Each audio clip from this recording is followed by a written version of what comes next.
In this video, I'll introduce what is theory. This has been a long-standing question since the beginning of the history of philosophy of science. In the field of educational leadership, if you ask this question around, you may receive very different, confusing answers. Some scholars use many terms interchangeably, including theory, concept, construct, theoretical, conceptual, theorize, and conceptualize. Other scholars believe that nuances exist to differentiate those terms. Take a look at this sentence from a recently published article in Educational Administration Quarterly. All functions of leadership must stem conceptually, theoretically, and practically from our understanding of the principles of learning. The use of conceptually and theoretically in one sentence implied that authors attached different meanings to conceptually and theoretically. However, the authors stopped there without explaining how they differentiated conceptually and theoretically. Scholars often assume that what theory means is self-explanatory to readers. That assumption is unfounded if you look around confusing scholars who wrestle with developing a theoretical framework. What theory means can vary from one author to another. If you look it up in a dictionary, you will find many definitions. They include a plausible or scientifically acceptable general principle or body of principles offered to explain phenomena. A hypothesis assumed for the sake of argument or investigation. An unapproved assumption, the general or abstract principles of a body of fact, abstract thought, and the analysis of a set of facts in their relation to one another. Tracking the origin of the word theory, you find that the word came from Greek, which means contemplation and speculation. Early use of the word theory can be found in music theory in 1610, which was about principles of musical composition. After 400 years, the use of theory has been so confusing that it sometimes becomes meaningless. In his book on theoretical sociology, Robert Merton wrote, "Like so many words that are bandied about, the word theory threatens to become meaningless because its references are so diverse, including everything from minor working hypotheses through comprehensive but vague and unordered speculations to axiomatic systems of thought. Use of the word often obscures rather than creates understanding." In my book, Demystify Theories, I introduced two major definitions of theory in educational leadership research: explanation of a phenomenon and logical propositions. The first definition of theory is an explanation of a phenomenon. A theory can be defined as an explanation of a particular social phenomenon. How do you study leadership? You start with what leadership is. When we say that we have a theory about leadership, what we mean is that we can offer an explanation of leadership. This explanation should identify a number of factors, dimensions, facets, components, elements, or conditions. Many theories about leadership styles fall into this category of definition. In this line of explanation, leadership can be explained by leader behavior. A pattern of leader behavior is then considered as a leadership style. For example, the theory of transformational leadership presents an explanation of leadership. And this explanation describes a pattern of leader behavior that has 5 factors. First, Idealized influence attributed, which refers to the socialized charisma of the leader, whether the leader is perceived as being confident and powerful, and whether the leader is viewed as focusing on higher order ideals and ethics. Second, idealized influence behavior. This refers to charismatic actions of the leader that are centered on values, beliefs, and a sense of mission. Third, inspirational motivation. It refers to the ways leaders energize their followers by viewing the future with optimism, stressing ambitious goals, projecting an idealized vision, and communicating to followers that the vision is achievable. Fourth, intellectual stimulation, which refers to leaders' actions that appeal to followers' sense of logic and analysis by challenging followers to think critically and find solutions to difficult problems. And fifth, individualized consideration, which refers to leader behavior that contributes to follower satisfaction by advising, supporting, and paying attention to the individual needs of followers, and thereby allowing them to develop and self-actualize.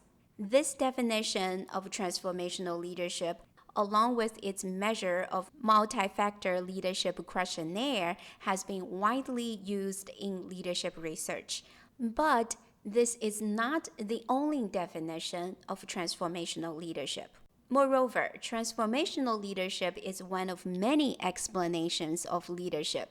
Scholars have proposed countless leadership styles, such as authentic leadership, caring leadership, charismatic leadership, collective leadership, collaborative leadership, crisis leadership, culturally responsive school leadership, democratic leadership, destructive leadership, distributed leadership, ethical leadership, instructional leadership, shared leadership, servant leadership, social identity leadership, social justice leadership, spiritual leadership, strategic leadership, teacher leadership, leadership for learning, toxic leadership, trade theory of leadership, and transactional leadership. Even so, you may still find some behavior that does not fit the rigid categorizations of leadership styles.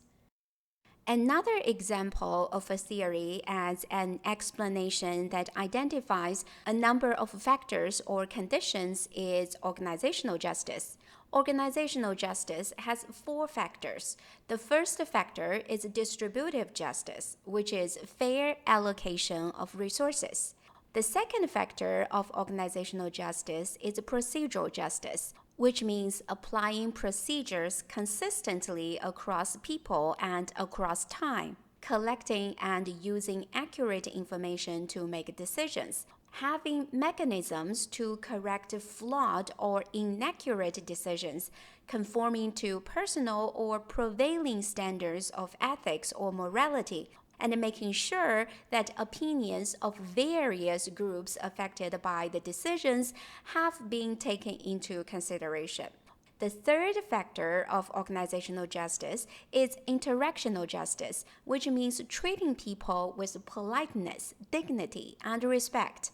The fourth factor of organizational justice is informational justice, which means providing people with explanations that convey information about why procedures are used in a certain way or why outcomes are distributed in a certain manner.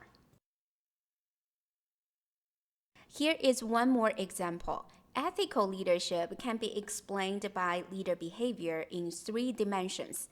First, fairness. It refers to acting with integrity and treating others fairly, making principled and fair choices, being trustworthy and honest, not practicing favoritism, and taking responsibility for their own actions.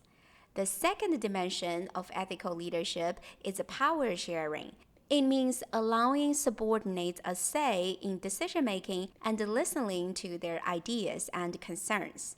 Third, role clarification. It means clarifying responsibilities, expectations, and performance goals so that subordinates know what is expected from them and understand when their performance meets the expectation. Again, there is no agreed-on definition of a theory. The definition of ethical leadership was later expanded from 3 dimensions to 7 dimensions.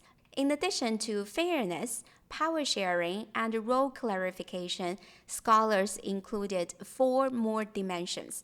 People orientation means genuinely caring about, respecting, and supporting subordinates, and where possible, ensuring that their needs are met. Integrity means consistency of words and acts and keeping promises. Ethical guidance means communication about ethics, explanation of ethical rules, and promotion and reward of ethical conduct among subordinates.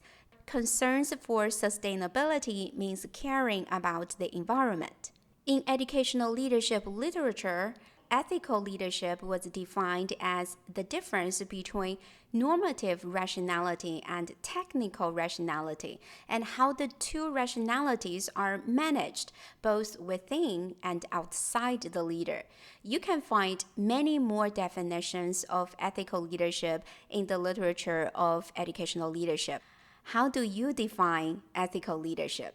With different theoretical lenses, you explain leadership differently. You can explain leadership from a transformational leadership perspective. You can also explain leadership from a perspective of organizational justice. You can do the same from the perspective of ethical leadership. Like wearing glasses, you look at and explain leadership differently through different theoretical lenses. The second definition of theory is much more stringent than the first definition that focuses on identifying factors or conditions. Here, theory is defined as logical propositions that establish testable hypotheses about relationships among constructs. If we follow this definition, a theory has 2 elements: constructs and assumptions of construct relationships. Theories provide answers to the what, which refers to constructs that are building blocks of a theory, such as fairness, power sharing, and role clarification. Theories also provide answers to how, which means how constructs are related to one another. Theories also provide answers to why, which means causal mechanisms that explain the construct relationships. In this case, theory has other names that bear similar meaning, such as model, theorem, law, rule, principle, and framework. Theoretical constructs are necessary but not sufficient for theory. Let's first look at constructs. A construct refers to a particular meaning that has been attached. To understand something, we have to start somewhere by describing and labeling it. For example, ethnicity is a biological construct, but race is a social construct. Social capital is a construct, meaning the sum of resources to which an individual or a group can access. But attaching the meaning to social capital is only the first step to developing a theory to explain social capital. You still need to propose some relationships to explain how social capital is generated. One example of proposing construct relationships is Ronald Byrd's social capital of structural wholes. To build social capital, according to Byrd, it is not sufficient to simply build a large number of social ties. Rather, it is uniquely advantageous to build a specific type of ties, the ties that function as a bridge connecting structural wholes. First, what are structural wholes? Structural wholes are gaps or empty spaces between clusters in networks. Here, I point out two structural holes in the network you see on the screen. There are many structural holes in this network. The cluster on either side of the structural holes are aware of each other. They're just so preoccupied with their activities within their own clusters that they don't have the mental capacity to attend to the activities in another cluster. You can also consider those structural holes as buffers or insulators. Imagine that each node represents an individual. If two people have access to each other's resources, then there is a tie connecting them. Both Abby and Brian have 4 social ties, but they don't have the same amount of social capital. There is no structural hole in Abby's social network because everyone in Abby's social network is connected to one another. By contrast, each of the 4 Brian's ties functions as a bridge to a different pool of resources. The ties between Brian and individuals 2, 5, 6, and 8 enable Brian to access resources in group A, B, C, and D, respectively. In Bird's theory of social capital, there are multiple constructs: social ties, structural holes, and social capital. Those constructs all have particular meanings. Moreover, Bird's theory explains how those constructs relate to one another to generate social capital. It is not just the number of social ties that create social capital. It is also about whether those social ties connect a structural whole in a way that bridges resources embedded in different social groups. Bird's theory established the relationship between social capital and structural holes. If you use Bird's theory to explain an individual's social capital, you not only count how many social ties each individual has, but also examine structural holes in a social network. Abby and Brian have the same number of social ties, but Brian has more social capital than Abby because Brian's social network has more structural holes than Abby's. Following the stringent definition of theory that requires logical propositions, you may find most of the so-called theories in educational leadership are only constructs. In this sense, much of the research in educational leadership is better labeled theoretically oriented than theory. In my book on how to develop a theoretical framework, I adopt the stringent definition of theory. A theory is comprised of constructs and relationships among the constructs. According to this definition, constructs alone are not a theory. They are building blocks of a theory. A good theory is not a list of constructs or the addition of a new variable to an existing list. A pile of stones is not a house. Likewise, a pile of constructs does not constitute a theory.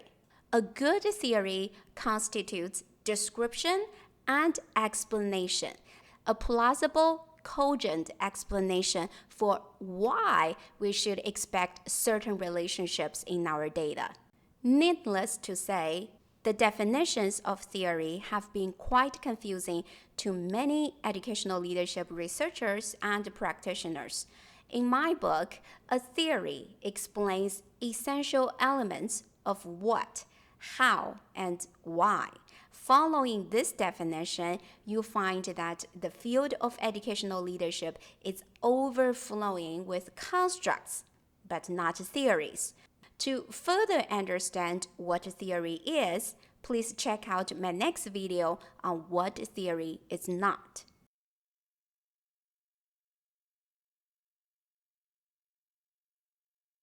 In my last video, I introduced what is theory. There are many common misconceptions about what theory is. To clear up those misconceptions, I'll clarify what theory is not in 3 videos. This is the first video on what theory is not. In this video, I'll focus on the idea that theory is not objective truth. Rather, it is a conjecture that scholars come up to explain what, how, and why. This conjecture is independent of objective truth. In the 2nd century, the Alexandrian geographer, astronomer, and mathematician Claudius Ptolemy proposed the Ptolemaic system to explain relationships among the Earth, the Sun, the Moon, and the stars. Ptolemy argued that the Sun, the Moon, and the stars moved in small circles around much larger circles that revolved around the Earth. The Ptolemaic system remained Europe's accepted cosmology for more than 1,000 years until a Polish mathematician, Nicholas Copernicus, came along. In 1543, Copernicus proposed a different theory called the heliocentric theory of the universe, breaking away from the widely accepted Ptolemaic system. Copernicus proposed that the Sun, rather than the Earth, is the center of the universe. Then Galileo Galilei came along. Galileo supported Copernicus' heliocentric theory of the universe, claiming that rather than being the universe's fixed center, the Earth was in fact orbiting the Sun. In 1633, going against the world's most venerated scientists at the time, who revealed a clear intention to present Galileo in the worst possible light. Galileo was tried and convicted of heresy by the Catholic Church for supporting the heliocentric theory.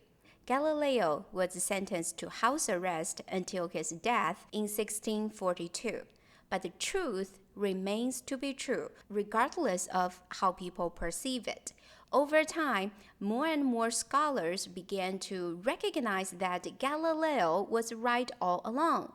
A theory, such as the Ptolemaic system, could be popular, but still is not true. With this said, you are free to throw cold water on prevailing theories in the field of educational leadership. In fact, if you want to do good science, you are encouraged to do so. It is a misconception that we can judge the credibility of a theory by its popularity. In fact, how often a theory is cited by other scholars does not follow a bell-shaped normal distribution, but a highly skewed power law distribution. In all scientific fields and at all times, only a few theories are disproportionately influential.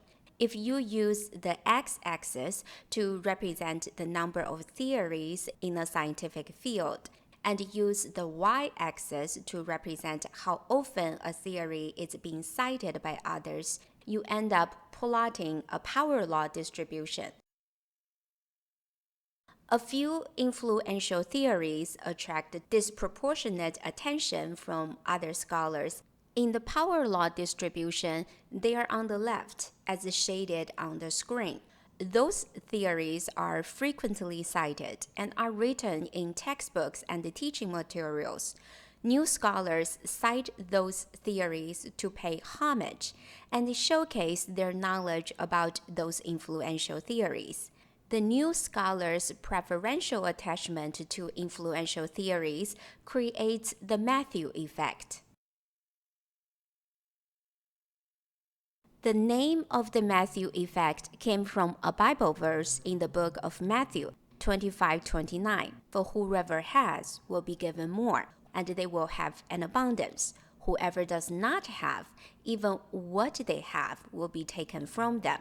The Matthew effect is also called the rich get richer effect.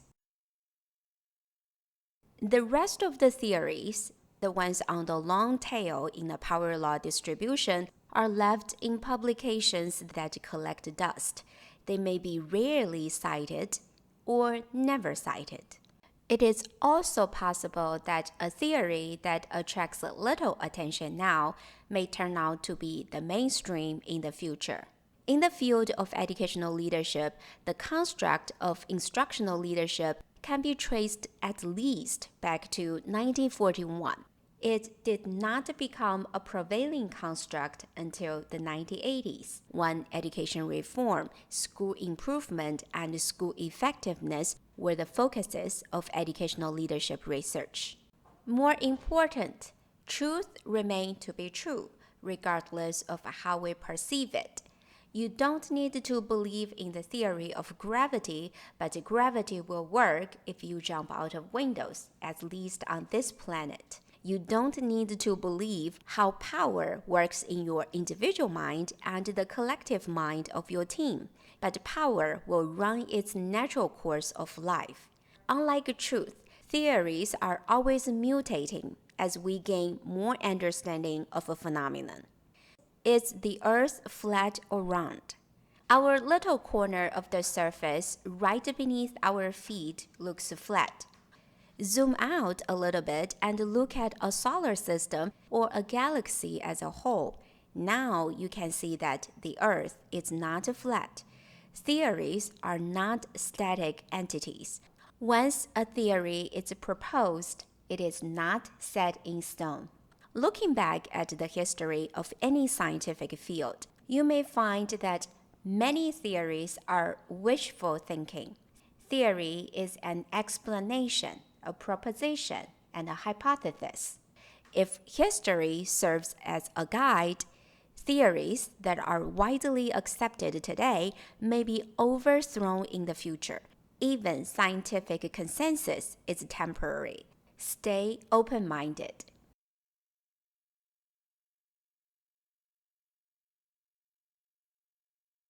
This is the third video on what theory is not. In my previous videos, I discussed that theory is not objective truth, and theory is not philosophy. In this video, I'll discuss theory is not perfect, it is only less wrong. It is tempting to think that science is clear-cut. You may think the line between scientifically correct and wrong is clear, but it is not. Every scientific statement, as philosopher Karl Popper put it, must remain tentative forever. It may be corroborated, but every corroboration is relative to other statements, which again are tentative. Only in our subjective experiences of conviction, in our subjective faith, can we be absolutely certain. At any given moment, science is messy and ambiguous. Scientists are not omnipotent prophets. They are real people who don't know everything. Even when they are expert in a given area, many of their ideas don't work out. They misunderstand things that later seem obvious with hindsight. They struggle to clarify what they mean. They resist changing their long-held view even when an overwhelming body of evidence fails to substantiate their view. What endures in the scientific process is that we are approaching truth closer, hopefully. When quantum theory was first proposed to explain unpredictability, Albert Einstein opposed it and famously said, "God doesn't play dice." It was later in his life that Einstein admitted that, to punish me for my contempt for authority, fate made me an authority myself. The word theory may give you a specious appearance of objectivity in science, but a theory, in essence, is just an explanation. In Donald Willower's article titled Contemporary Issues in Theory in Educational Administration, Willower wrote that theories are tentatively held, waiting to be disapproved or simply discarded for a variety of reasons and replaced by new conjectures. Eric Sherry, a philosopher of science, further elaborated on the mutating nature of theories. One strength of science is that it is often wrong. It proceeds by overthrowing preconception, perhaps replacing misconceptions by a more sophisticated misconception, until that misconception is replaced by yet another, until ultimately we optimists all hope arriving at some version of the truth. Once you like a set of theories, you expect a phenomenon to conform to a set of theories, rules, and principles.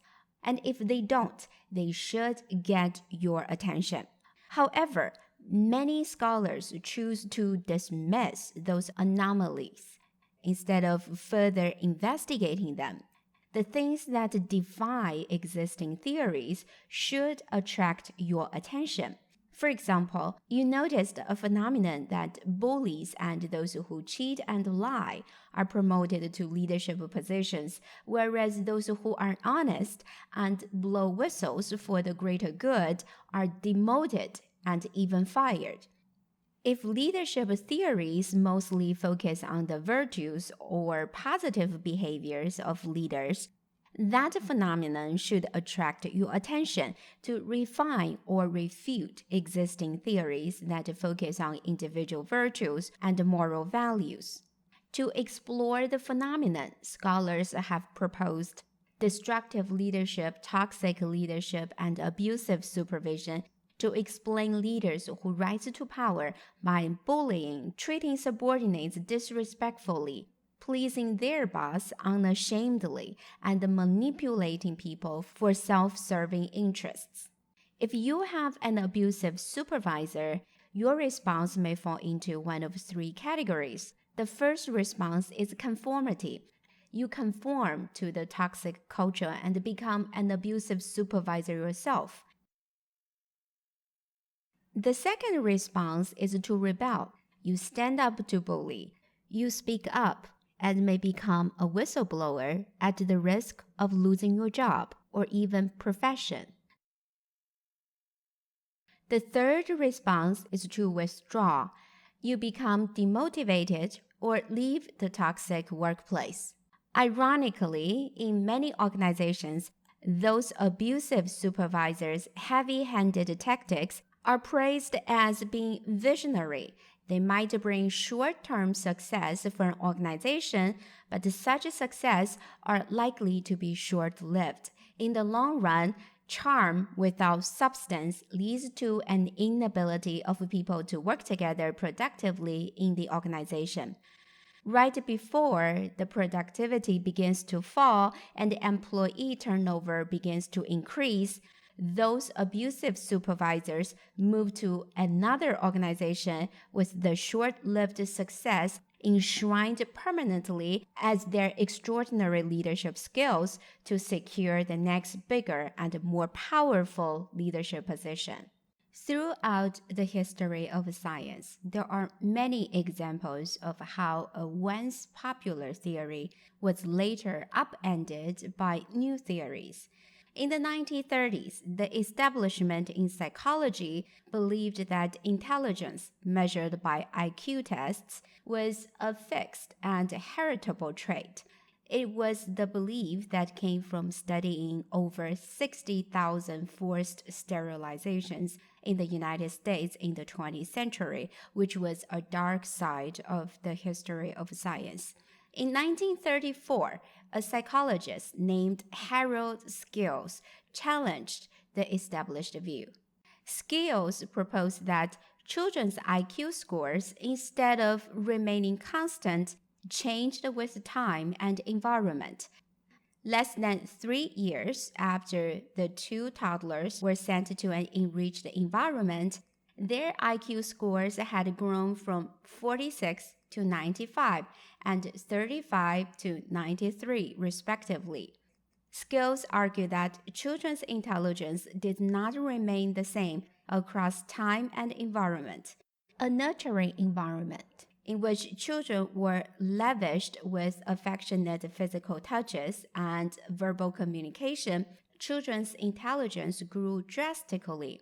Challenging the establishment's view, Scales, like Galileo, was forced to suffer sustained, vicious, and humiliating attacks led by some psychologists and professors.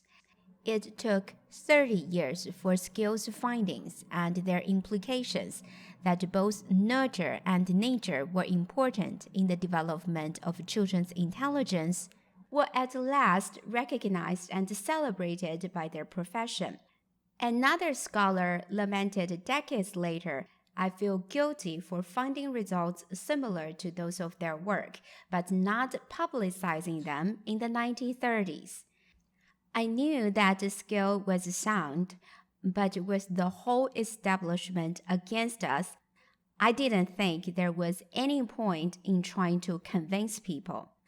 A research community is like any human social system, responding best to those who pull the strings and exert substantial influences.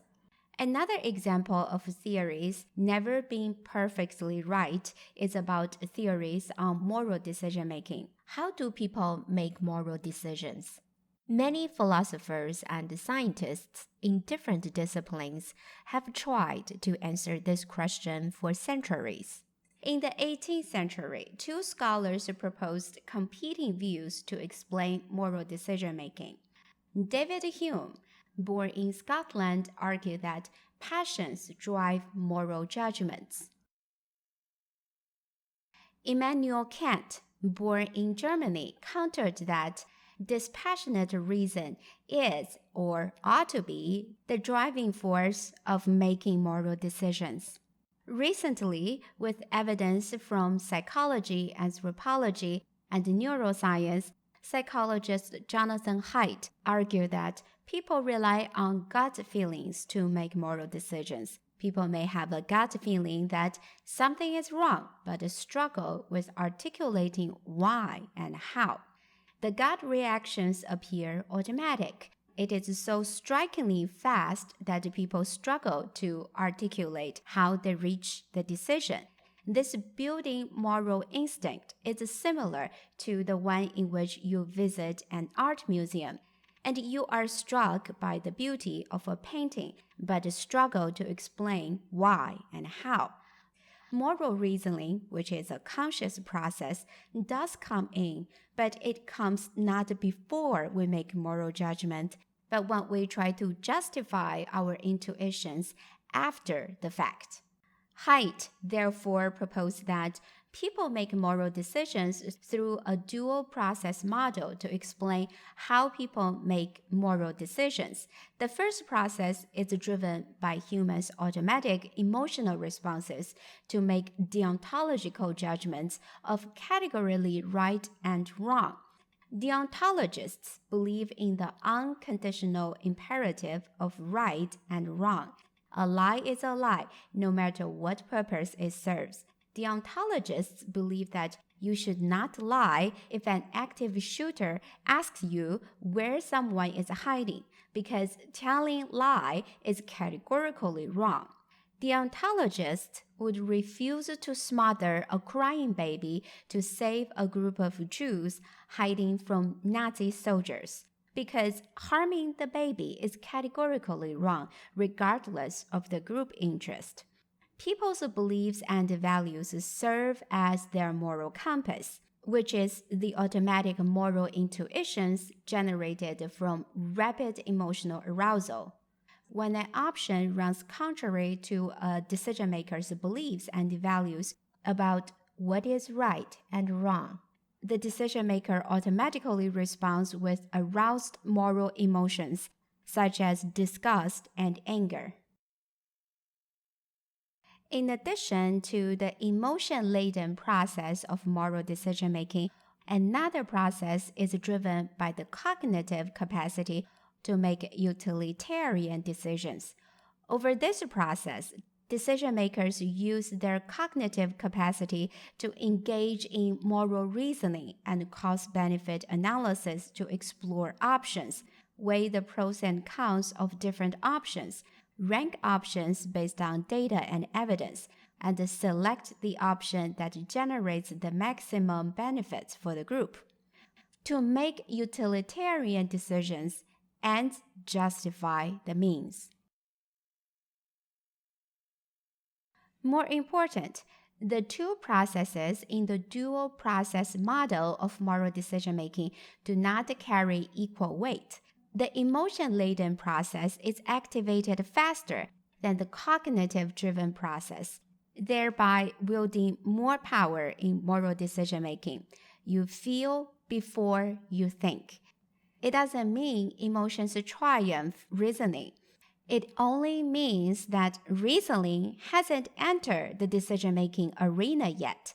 An elephant rider analogy was used by Jonathan Haidt to illustrate the dual process model. The emotion-laden process is an elephant. The cognitive-driven process is a rider. The rider's job is to serve the elephant. The rider sometimes reins in emotions when they run wild, such as assuaging our anger and suppressing the desire for revenge. The rider, other times, serves the elephant by providing post hoc rationalization. For example, in the Atlanta public schools cheating scandal, some school leaders rationalized their decisions of cheating in tests by believing they were doing it to keep the school open and for the greater good of the community. To put the matter succinctly, moral decision-making entails both emotional arousal and cognitive capacity. It is the interplay between emotions and moral reasoning that generate the best moral decisions. Being emotional in moral decision-making does not necessarily mean being irrational. Rather, being emotional sometimes means following our heart and doing the right thing. Not everyone agrees with Jonathan Haidt's explanation for moral judgment. Researchers have been using different techniques, such as brain imaging, lab experiments, and online surveys to probe the mental process of moral judgment. If emotions drive our moral decision-making, then tuning out our emotions would allow us to make different moral decisions. How to tune out our emotions? Researchers found patients with brain damage to a brain region known as the ventral medial prefrontal cortex, which was associated with emotions. It is the area highlighted in red. Researchers then asked patients to make decisions on hypothetical moral dilemmas. Those dilemmas were highly emotionally charged, and the patients were forced to consider whether they would sacrifice the life of one person to save 5 others. Those patients with brain damage to the ventral medial prefrontal cortex indicated that they would kill one person, including a family member, to save others. For the time being, the empirical evidence appears to suggest that David Hume's view of emotion-laden moral decision-making has been gaining an edge. It is likely that we will have a better understanding of how we make moral decisions. To some scholars, it is unsettling to reduce morality to neuron firings and their communication patterns. It is too early to know where all of the empirical work on morality will lead. Theories that we consider true today may turn out to be outright wrong in 100 years. The popularity of a theory does not indicate how true a theory is. A theory doesn't come out of a vacuum. It lives in the surrounding culture. A theory can prevail because it is proposed by a group of influential scholars. Newcomers' support for the totem of a scientific field may be driven by a psychological effect called obedience to authority. People tend to express blind obedience to authorities. However, authorities, scientific authorities included, are not saints or prophets who are perfect. In fact, scholars are humans who have a fair share of prejudices and biases. The infamous so-called hoax serves as a cautionary tale. Alan Sokal was a professor of physics who was frustrated with some social constructivists' incomprehensible prose of nonsense and ambiguous texts. In 1994, Sokal submitted a nonsense paper titled Transgressing the Boundaries Towards a Transformative Hermeneutics of Quantum Gravity to a journal Social Text. In the paper, Sokal cited Stanley Aronowitz 13 times. Aronowitz was a founder of the journal, and he was 10 or 15 years older than others on the editorial board. Aronowitz wanted Sokal's paper to be published in the journal. The problem was that Sokal purposely cited Aronowitz and other feminist epistemologists, philosophers of science, and critical theorists to flatter the journal editor's ideological preconceptions. Sokal's goal was to test whether the journal editors would detect the nonsense, even when they were supported by prominent researchers' quotations.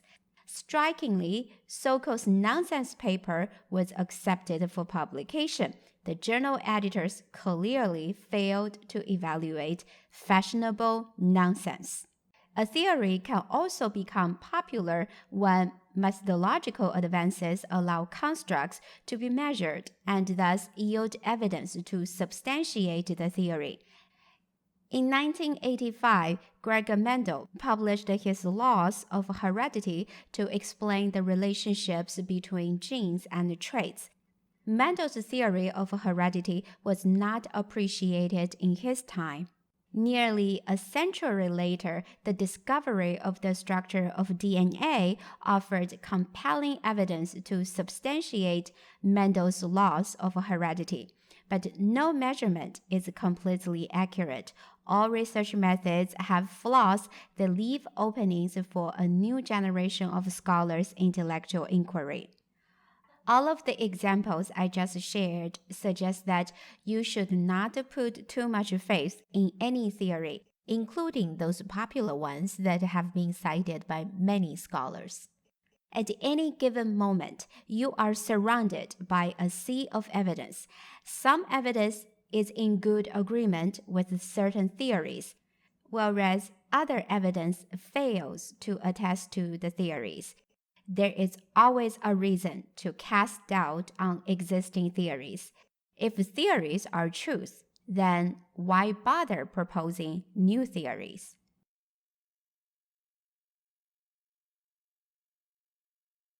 A piece of evidence I'd like to offer to those who struggle with developing theoretical framework is that resist the temptation to chase after the popular theories. A good theoretical framework starts with what's wrong with the current theories. Instead of blindly believing popular theories and taking them for granted, you should keep the spirit of reasoning and engage in fair and open-minded intellectual exchange.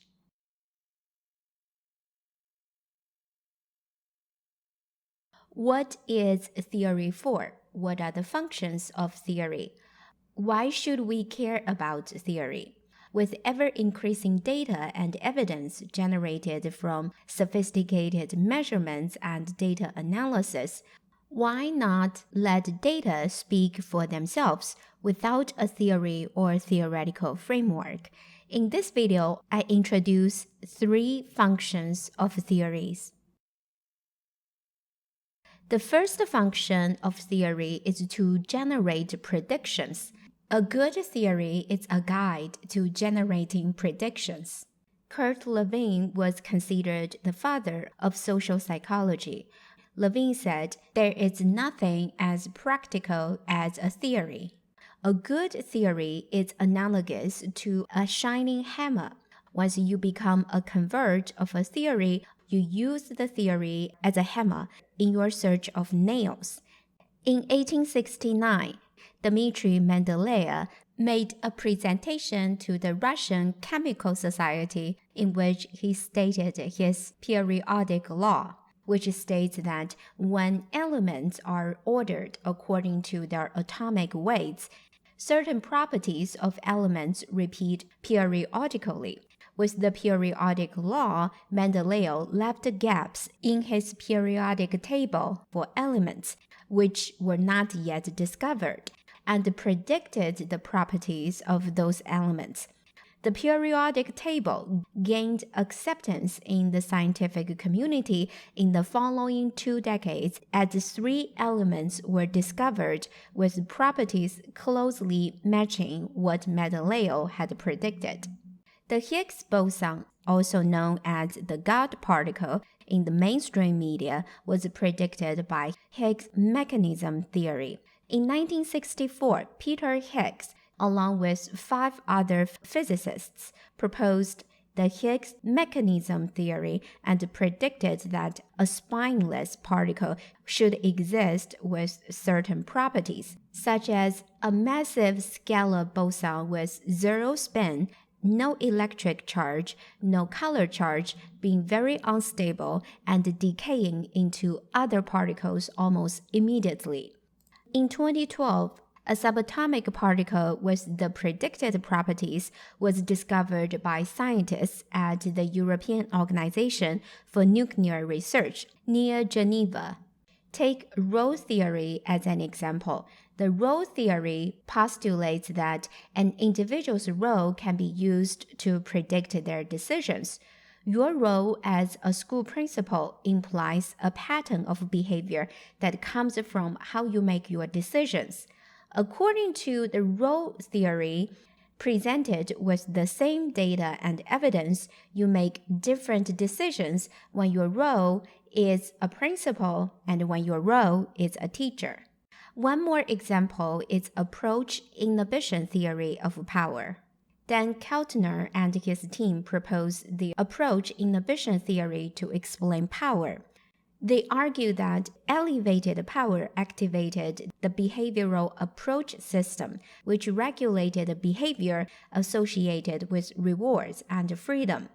Lower power activated the behavioral inhibition system, which regulated behavior in response to threats and punishments. According to approach and inhibition theory of power, you can predict that power holders are more likely than those without power to pay attention to rewards, which leads to self-serving behavior by developing a sense of entitlement and pursuing rewards and goals. You can also predict that elevated power is associated with increased freedom, less self-control, and stronger reliance on personal inclinations. All of those effects undermine leaders' capability to make quality decisions in organization. A good theory is a guide to generating predictions. This doesn't mean all theories can guide you to generate predictions. A good theory is a guide to generating predictions. This is because some theories are too broad to derive meaningful predictions.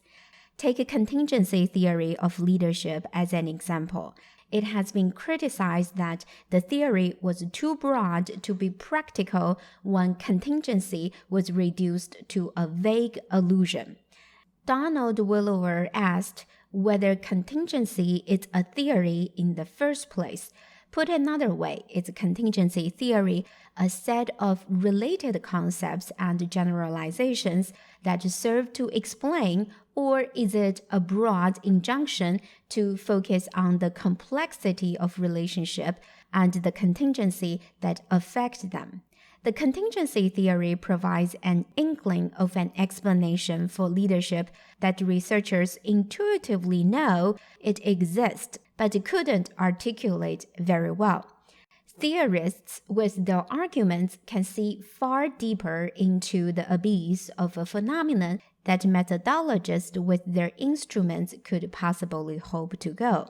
To handle the mind-boggling intricacies of leadership, you need something specific to help you derive a prediction for your research. If you can't use a theory to generate predictions for your research, it means the theory is not good enough. You need to either find another theory or think about how you can use your research to propose a better theory. The second function of theory is that theory is an anchor for data collection and analysis. Theory predicts, research methods generate evidence. A theory is merely an idea until it has empirical evidence backing. An idea can gain a large following of devotees, but it is really when a theory's predictions are tested by empirical data that it becomes something more than an idea. A phenomenon you'd like to study is often too complex and varied to be explored at random. To study a phenomenon of your interest, it is too mentally demanding, if cognitively possible, to probe in all directions. Without a theory, how do you decide what would be observed? Imagine that you walk into an organization's office building to collect data on leadership. Without a theory, you would have no clue about where to look to collect data, let alone analyze the data.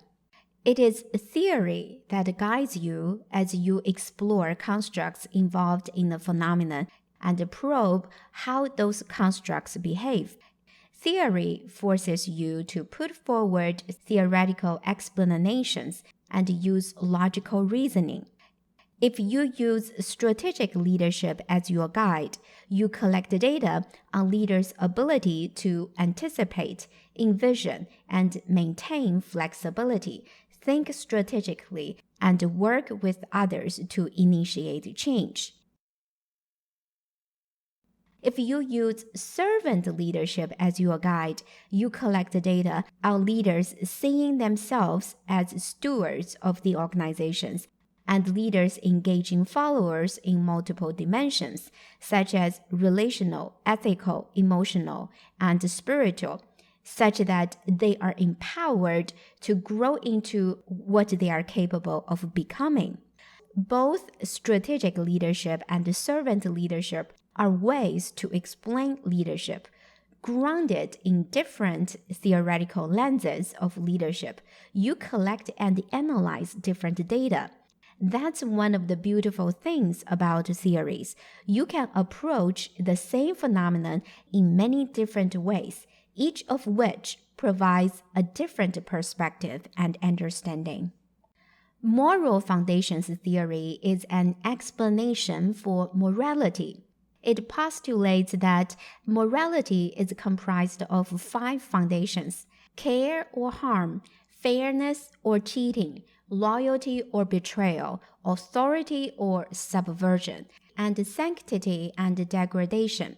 If you use moral foundations theory as a theoretical grounding of your research, you then collect data on leaders' 5 moral foundations. Specifically, you collect data on care. For example, whether a leader cares for someone who are weak or vulnerable. Fairness. For example, whether a leader treats others fairly. Loyalty, whether a leader did something to betray his or her group. Authority, whether a leader shows a lack of respect for authority. And sanctity, for example, whether a leader violates standards of purity and decency. Those 5 foundations of morality are the theoretical foundations of Moral Foundation Questionnaire, which can be used in your research to collect data on leaders' morality. You don't go into an office building to collect random data. Rather, your data collection and analysis are anchored by the moral foundations theory.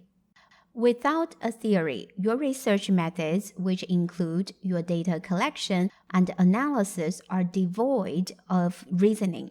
In a field as interdisciplinary as educational leadership, theory is essential to empirical research.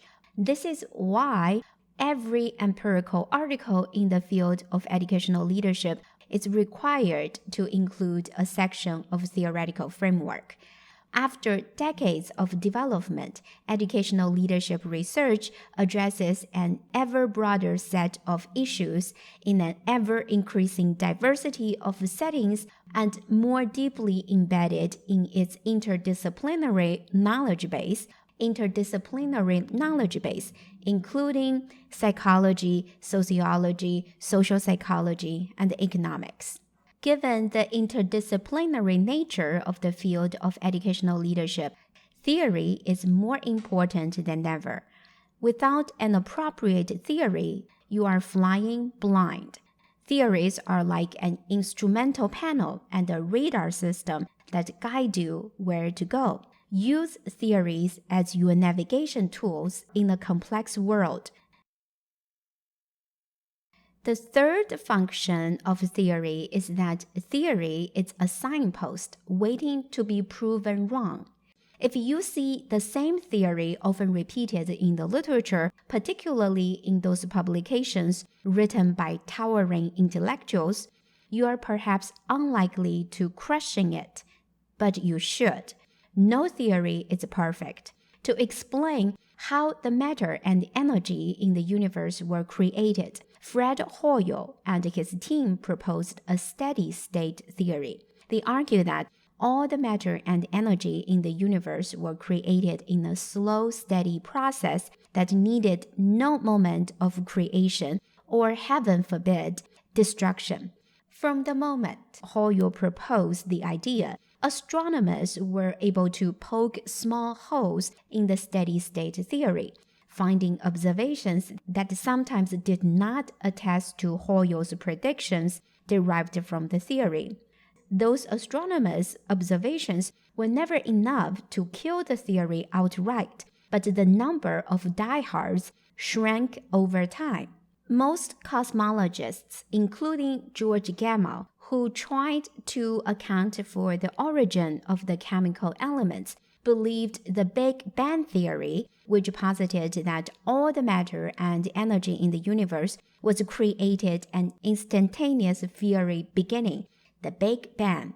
In 1964, news broke of the discovery of cosmic microwave background. This discovery was never accepted by Hoyle as the evidence that the entire cosmos had a start date.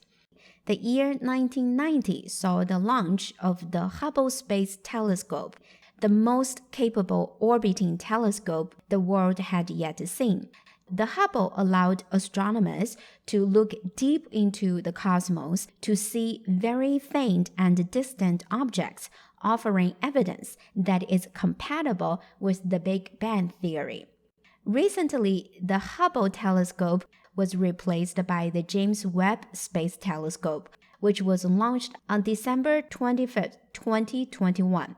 The Webb telescope is expected to find the first galaxies that formed in the early universe, helping us understand the birth of the universe. In leadership literature, role theory suggests that an individual's role in an organization predicts his or her decisions and behavior. However, such a prediction is sometimes inaccurate. One limitation of the role theory is that it doesn't take into account an individual's knowledge, desires, emotions, and personalities in the decision-making process. An individual can have high implicit power motivation, which is an unconscious motivation to impact others, and enjoy being persuasive and asserting social influence. If so, people with high implicit power motivation are expected to be dominant in social settings, no matter what role they play in an organizational hierarchy.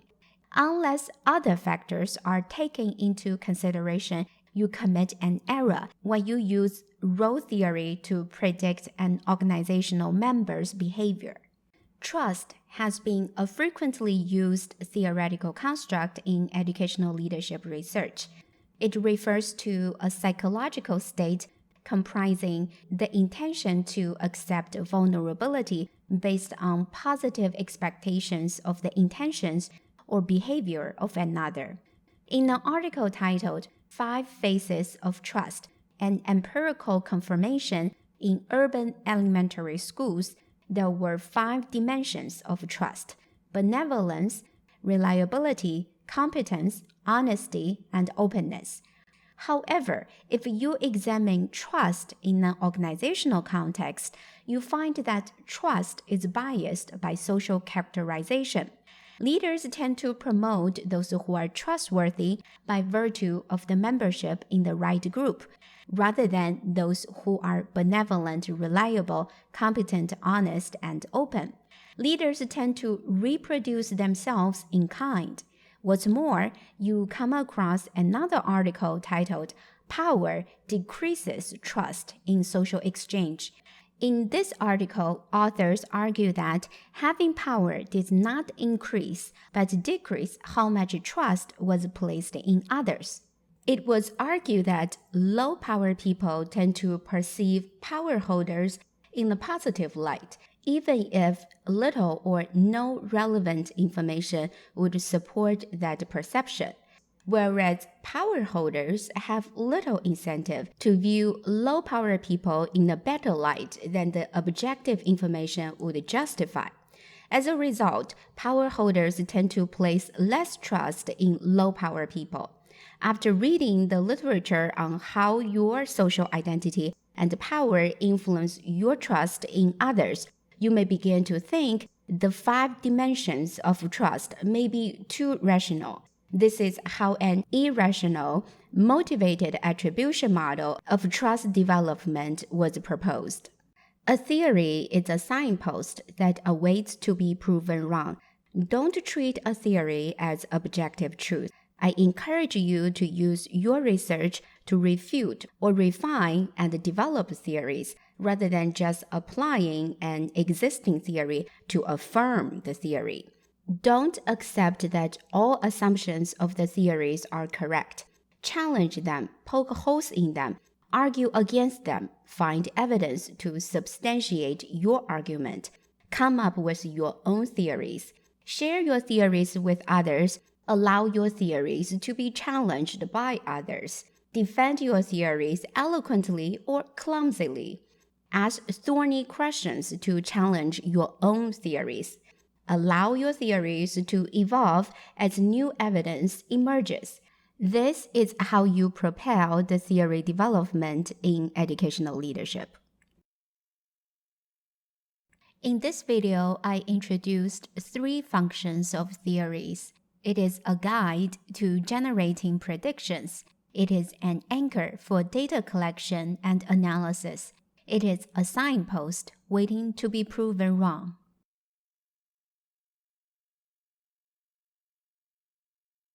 This video is about the benefits and problems with construct ambiguity.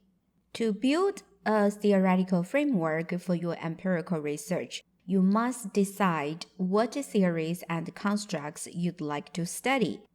Let's assume that you've already known what theories and constructs you'd like to include in your theoretical framework. The next step is to define constructs. One problem with defining constructs lies with ambiguity. Before ambiguous constructs become a problem, let's first look at the benefits of ambiguous constructs. You often see authors say there is no agreed-on definition of XYZ. Some authors then move on to critique existing definitions, followed by proposing a new or integrated definition. This template of writing is a norm, not an exception.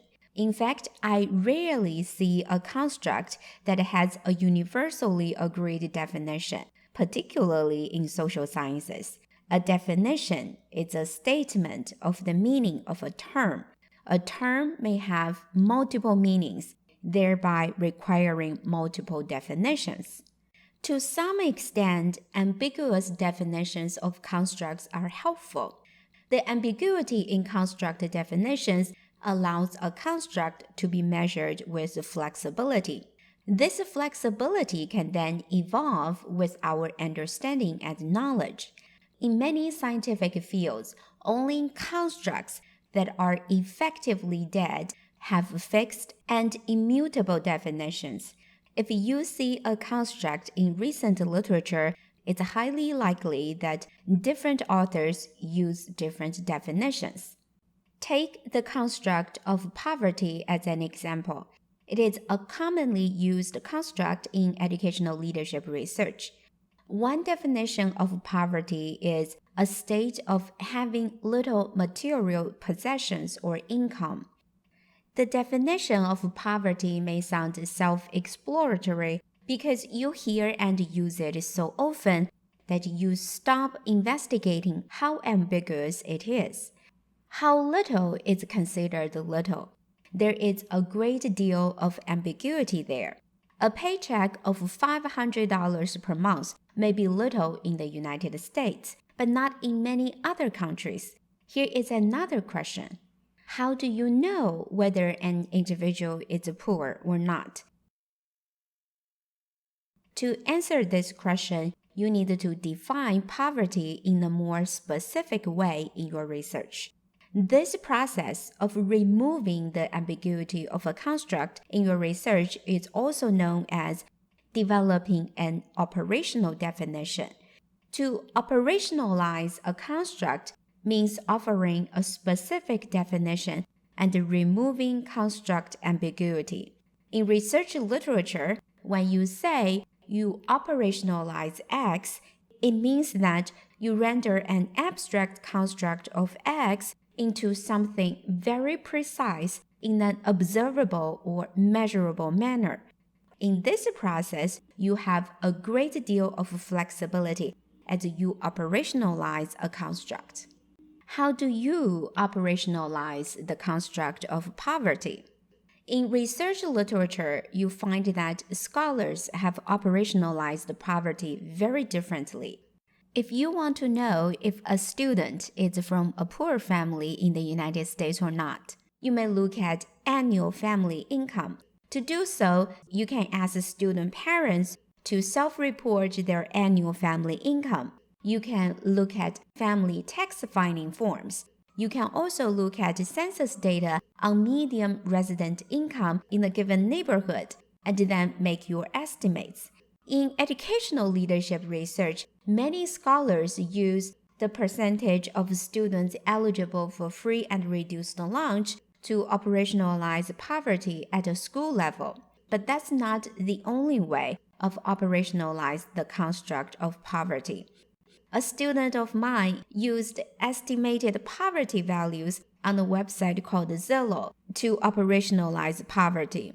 All of those different operationalizations of poverty allow flexibility of poverty construct, and the flexibility signals uncertainties in the construct, inviting researchers to explore them. Ambiguous constructs also reflect that our knowledge about them is evolving. Take an evolution of definitions of decision-making in educational leadership as an example. An earlier definition was rational, deliberate, purposeful action, beginning with the development of a decision strategy and moving through implementation and appraisal results. This definition was theoretically rooted in rational choices theory, assuming that decision-making was a rational, deliberate process. This definition of decision-making has been challenged by the view that humans sometimes make decisions unconsciously. The view of unconscious decision-making has been the foundation of a relatively new scientific field, behavioral economics, which is the field that studies psychological processes of human decision-making. To behavioral economists, irrational decisions don't mean decision-makers are stupid or crazy. Irrationality simply means inconsistency. When you are grateful, you tend to explore more options in your decision-making process. When you are angry, you tend to have tunnel vision, focusing on a narrow set of options. This inconsistency in your decision-making doesn't mean you are stupid. In fact, all humans tend to be inconsistent in their decision-making in a predictable way. As a result, a different definition of decision-making doesn't differentiate whether it is a conscious process or not. It simply means choosing a course of action out of a choice set. This evolution of definition signifies how our understanding of decision-making has evolved, and the vagueness of concept reflects the uncertainty and incompleteness of our understanding. Is this definition of decision-making perfect? Of course not. Will there be new definitions in the future? Absolutely. Researchers may update their definitions to make them less wrong, and you are invited to challenge existing definitions by refining or refuting them. Ambiguous constructs can be useful in communication. In a book titled The Matter of Facts, authors wrote, "Scientific terms could not always be made precise. Vague terms cannot always be removed or redefined without unintended consequences for the whole theory." Ambiguous constructs can be considered as an ongoing conversation among scholars. The meaning of a construct changes in context and across time.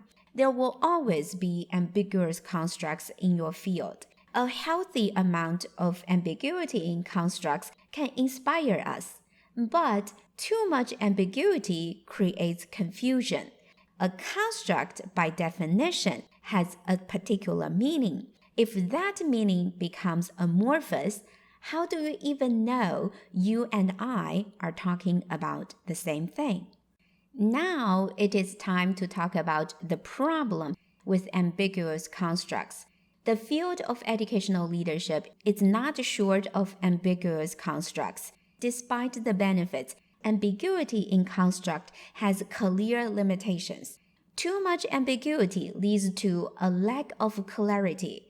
If theory is an explanation, then you can consider construct definition as a vocabulary of explanation.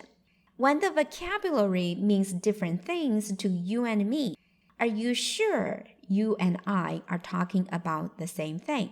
As the physicist Richard Feynman put it, the real problem in speech is not a precise language. The problem is a clear language. The desire is to have the idea clearly communicated to the other person. It is only necessary to be precise when there is some doubt as to the meaning of a phrase, and then the precision should be put in place where the doubt exists. It is really quite impossible to say anything with absolute precision, unless that thing is so abstract from the real world as to not represent any real thing. A lack of construct clarity is prevalent in educational leadership literature. Many theories and constructs are widely used but poorly defined. A definition of a construct can be largely overlapped with a different construct.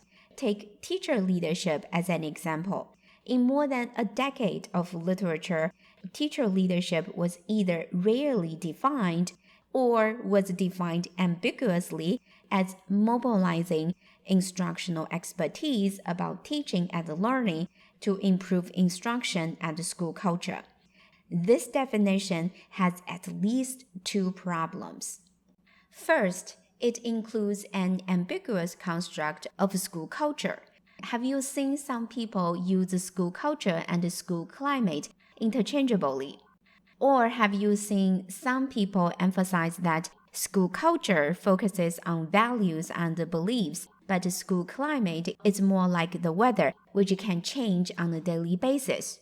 Or have you seen other people who claim school culture and school climate are different, but they use the same or very similar survey questions to measure them?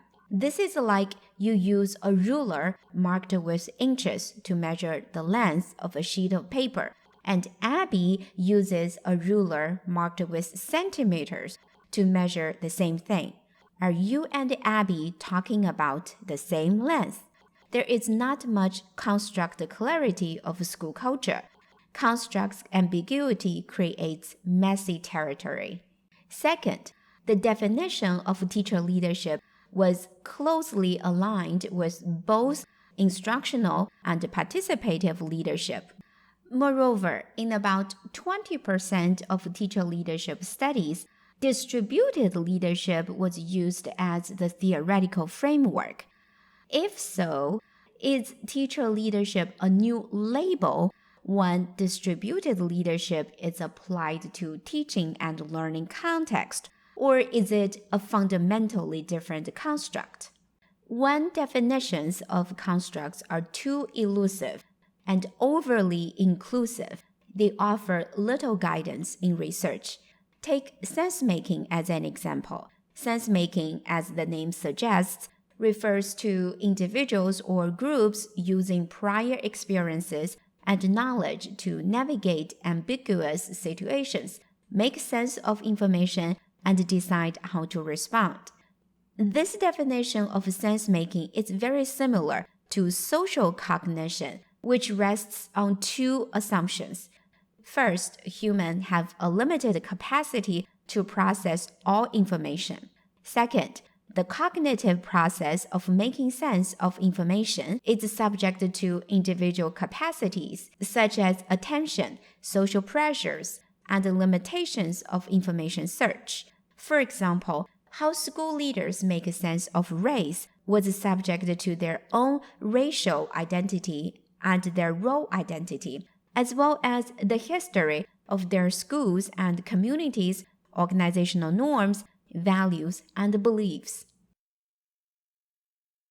Sense-making is also similar to upper echelons theory, which argues leaders' characteristics such as knowledge, experience, values, personalities, and preferences function as a filter and a processor of information. To do so, they go through a three-step process. Leaders' characteristics influence, first, field of vision, that is, the directions leaders look and listen.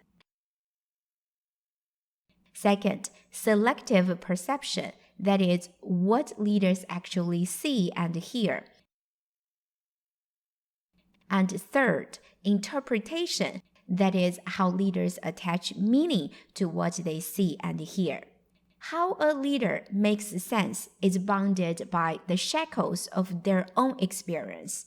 While the content and the labels for these constructs differ somewhat from one another, there is a clear overlap in construct definitions.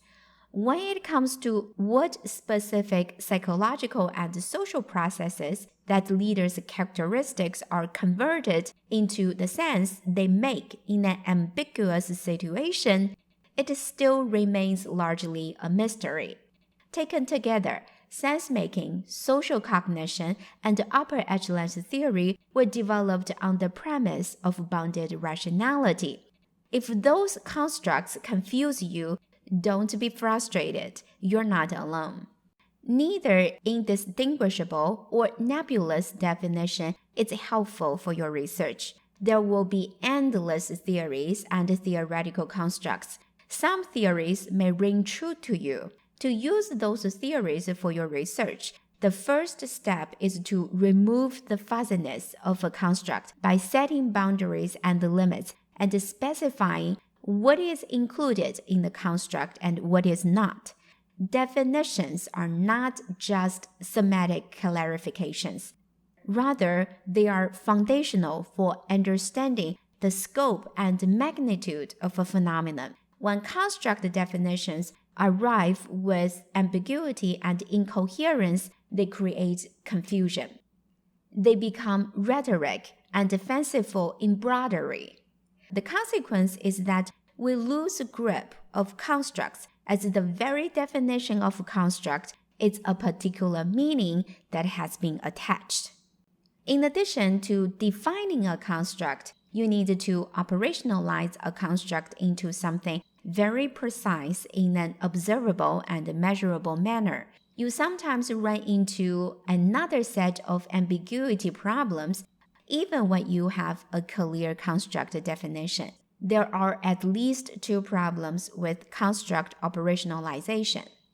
First, construct operationalization misaligns with the construct definition. Take abusive supervision as an example. Abusive supervision was defined as subordinates' perceptions of the extent to which supervisors engage in the sustained display of hostile verbal and nonverbal behavior, excluding physical contact. However, some survey items used to measure abusive supervision were negative behavior, but not necessarily abusive. Here is an example of a survey item. My supervisor breaks promises and doesn't give me credit for jobs requiring a lot of effort. The behavior described here is negative, but is it truly abusive? The second problem with construct operationalization is that the same survey items are sometimes used to measure different constructs. For example, some scholars use certain survey items to measure the construct of distributed leadership, such as deciding which courses are offered, appointing or hiring teachers, and dismissing or suspending teachers from employment. The very same survey items were used by other scholars to measure the construct of shared decision-making. As a result, construct operationalization adds another layer of ambiguity in educational leadership research. Defining and operationalizing a construct establish boundaries for research. You are encouraged to take up the challenge to refine definitions of constructs in educational leadership. Again, it is a norm, not an exception, that definitions of a construct remain contested, regardless of which definitions you adopt or develop. You, as a researcher, need to distinguish one definition from others and make clear which definition you use in your research.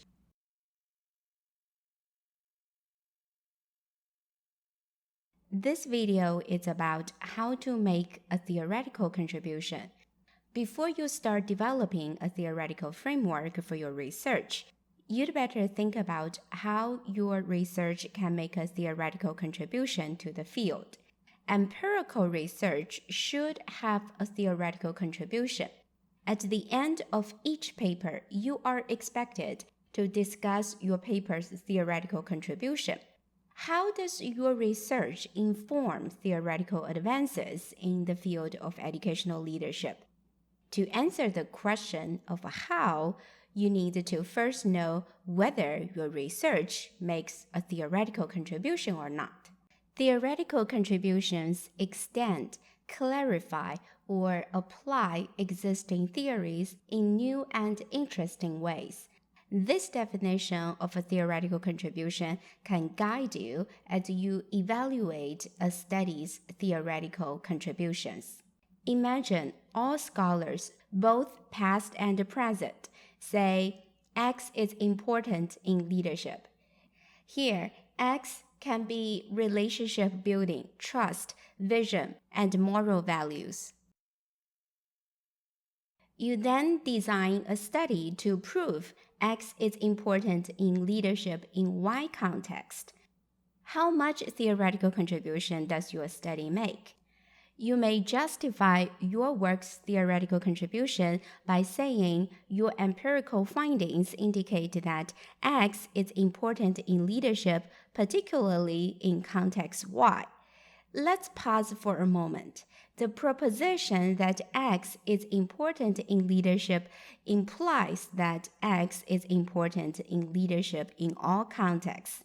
If your study provides empirical evidence that X is important in leadership in Y context, For example, an elementary school, an urban school, a rural school, and a school with a high percentage of economically disadvantaged students.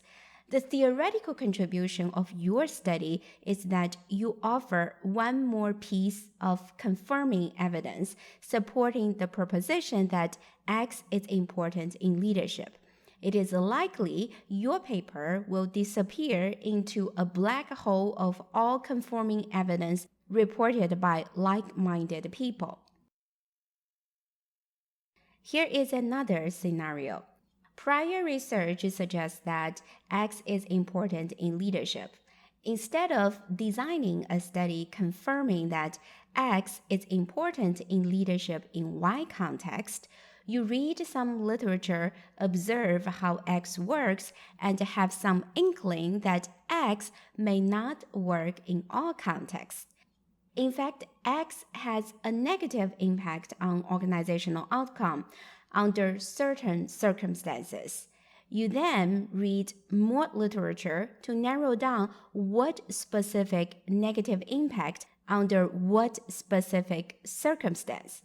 To substantiate your claim, you collect and analyze data to see if your claim is supported by empirical evidence.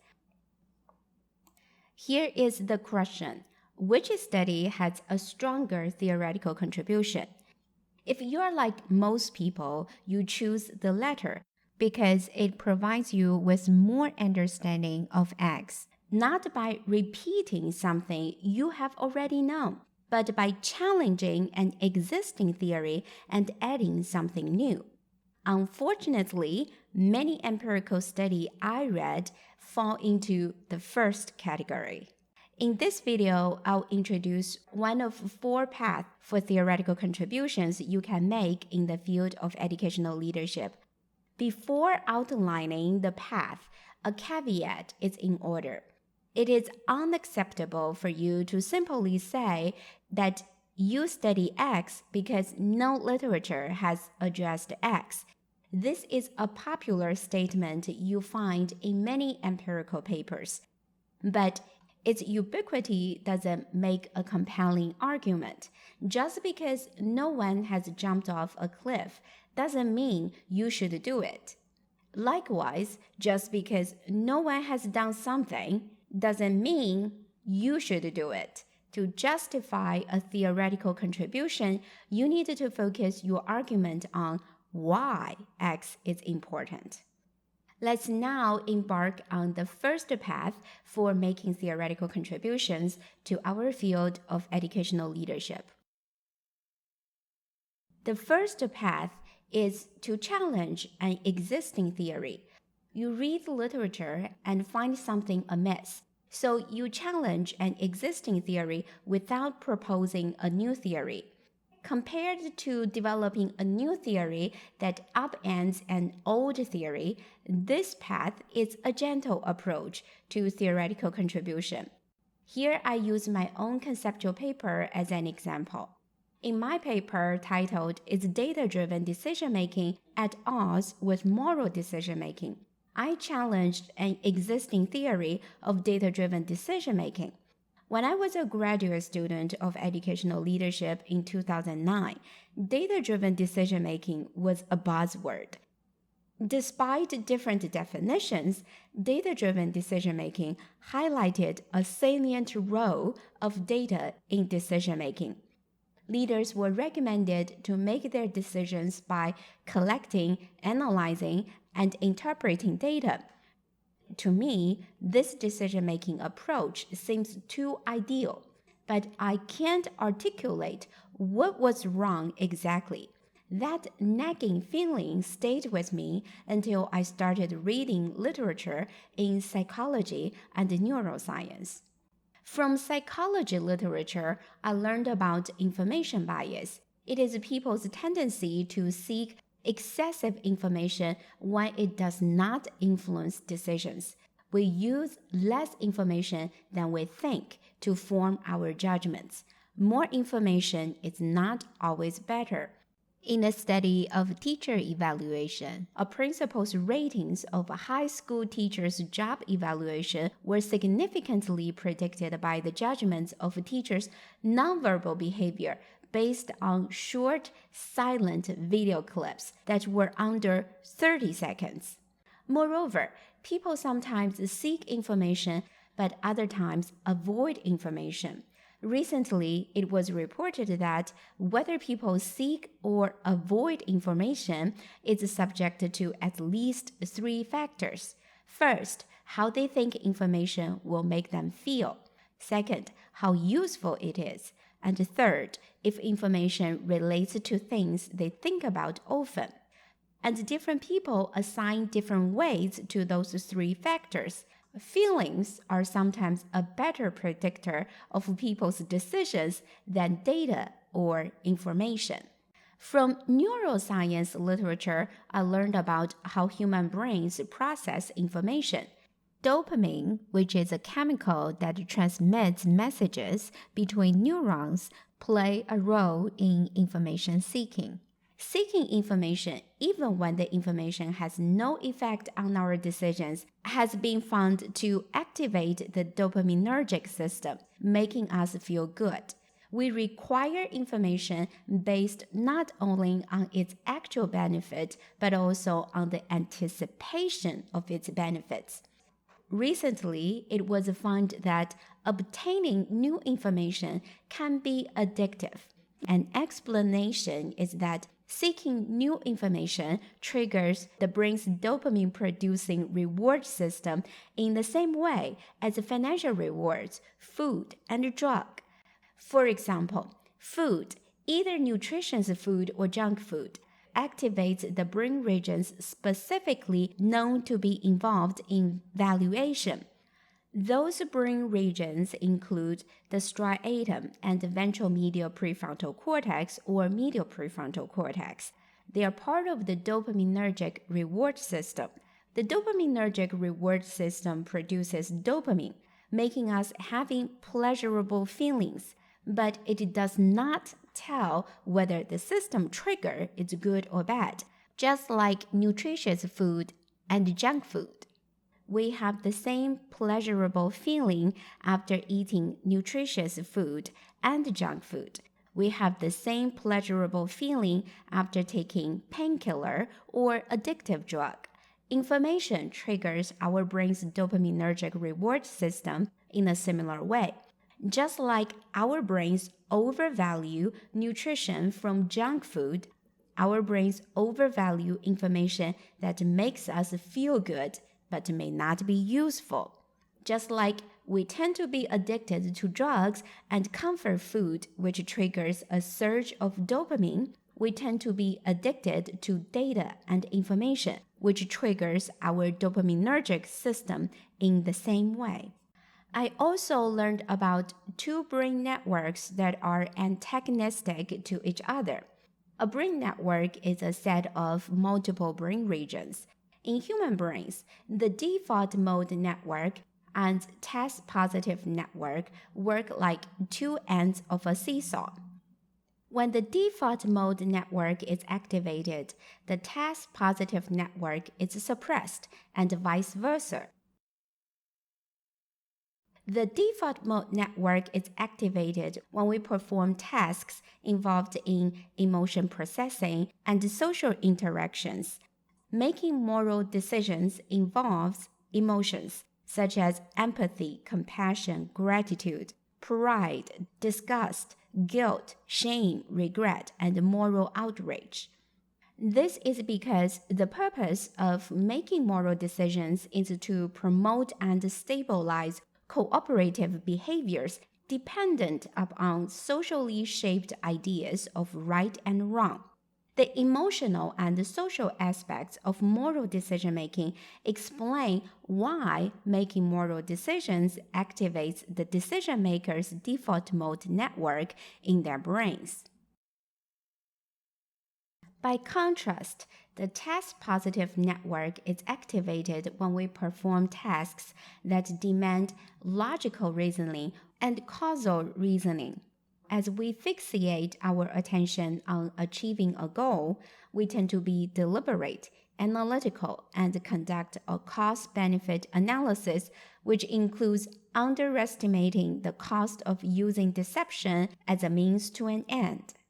Given the antagonistic relationship between the default mode network and the test positive network, the trade-off between the two brain networks suggests a neural constraint for school leaders who cannot be both genuinely empathetic and analytic at the same time. This neural constraint has substantive implications for school leaders' decision-making. The test-positive network, activated by data-driven decision-making, which is an analytically intensive undertaking, might suppress the default mode network, which is needed for leaders to make the decisions to care for others. An overemphasis on leaders being analytical and data-driven, which activates the test-positive network and suppresses the default mode network, may lead to leaders' lack of empathetic and moral concerns for others, whereas an overemphasis on leaders focusing on emotions, caring, being people-centered, which activates the default mode network and suppresses the test-positive network, may lead to the loss of focus on accomplishing clearly defined goals. As a result, data-driven decision-making and moral decision-making might be incompatible at the same time. After sharing my own work of challenging an existing theory, I share an example in a recently published article on leader humility. Leader humility can be defined as willingness to view oneself accurately, for example, accepting their limitations. Second, teachability or openness, for example, seeking feedback even if it is critical. And third, appreciating the strength and contributions of others, for example, recognizing the achievements of others. A well-established idea in leadership literature is that humility is a virtue that leaders should have. You've probably read somewhere in the literature saying that humility is not weakness. Rather, being humble shows a leader is secure enough to listen to and empower others, which is a powerful way to lead. The more humility a leader demonstrates, the better team performance is. Is it true? Is humility a virtue that has no negative consequence in organizations? In an article titled A Wolf in Sheep's Clothing, exploring the relationship between leader humility and unethical behavior, authors challenge the construct of humble leadership and the assumption that being humble is a positive leadership practice. The authors build their argument from moral licensing theory, which refers to the effect that when people initially behave in a moral way, they are later more likely to display unethical behavior. If leaders believe being humble is a morally praiseworthy behavior, they may think their humility has earned them some moral credits in a metaphorical bank account. Those moral credits allowed them to have a license to break bad by engaging in unethical behavior, such as falsifying a receipt to get reimbursement for more money than they spent on business expenses, and misrepresenting the truth to make them look good. To test the argument, the authors asked two research questions. First, does leader humility have a detrimental effect on the behavior of leaders? Second, if so, under what conditions and mechanisms are such detrimental effects likely to emerge? The authors then collected data on theoretical constructs of leader humility, moral credits, and unethical behavior. The results of data analysis supported the argument that leader humility is not all positive but has a dark side. Science is about challenging assumptions, especially those well-established ones. It is about screening facts from fiction and wishful thinking. Challenge an existing theory, and you may be able to blow the field of educational leadership wide open. In this video, I introduced the first path for making a theoretical contribution. It is to challenge an existing theory. I will continue to introduce the rest of 3 paths for making a theoretical contribution in the next 3 videos.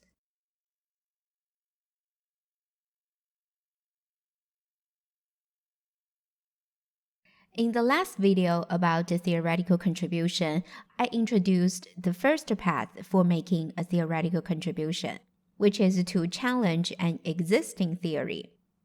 In this video, I will introduce the second path for theoretical contributions you can make in the field of educational leadership. We challenge an existing theory by developing a new theory.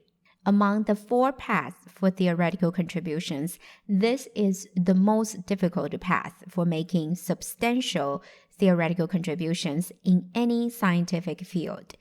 To take this path, you need to stand up to towering intellectuals in your field, telling them that their theories are wrong. There will be scathing attacks launched against you as you demolish a building that some scholars spent their entire careers to build. More important, it is not enough to demolish a building. You need to build a new one. You propose a new theory to explain leadership, with empirical evidence to substantiate your theory. Rational choice theory is a theory that explains how people make decisions. According to the rational choice theory, people always try and make the most rational and efficient decision when given a choice between one or more things. In economics, rationality means making the most efficient choice that will result in the greatest benefit to an individual. In the leadership research literature, the rational choice theory is used to explain how decisions are made in organizations.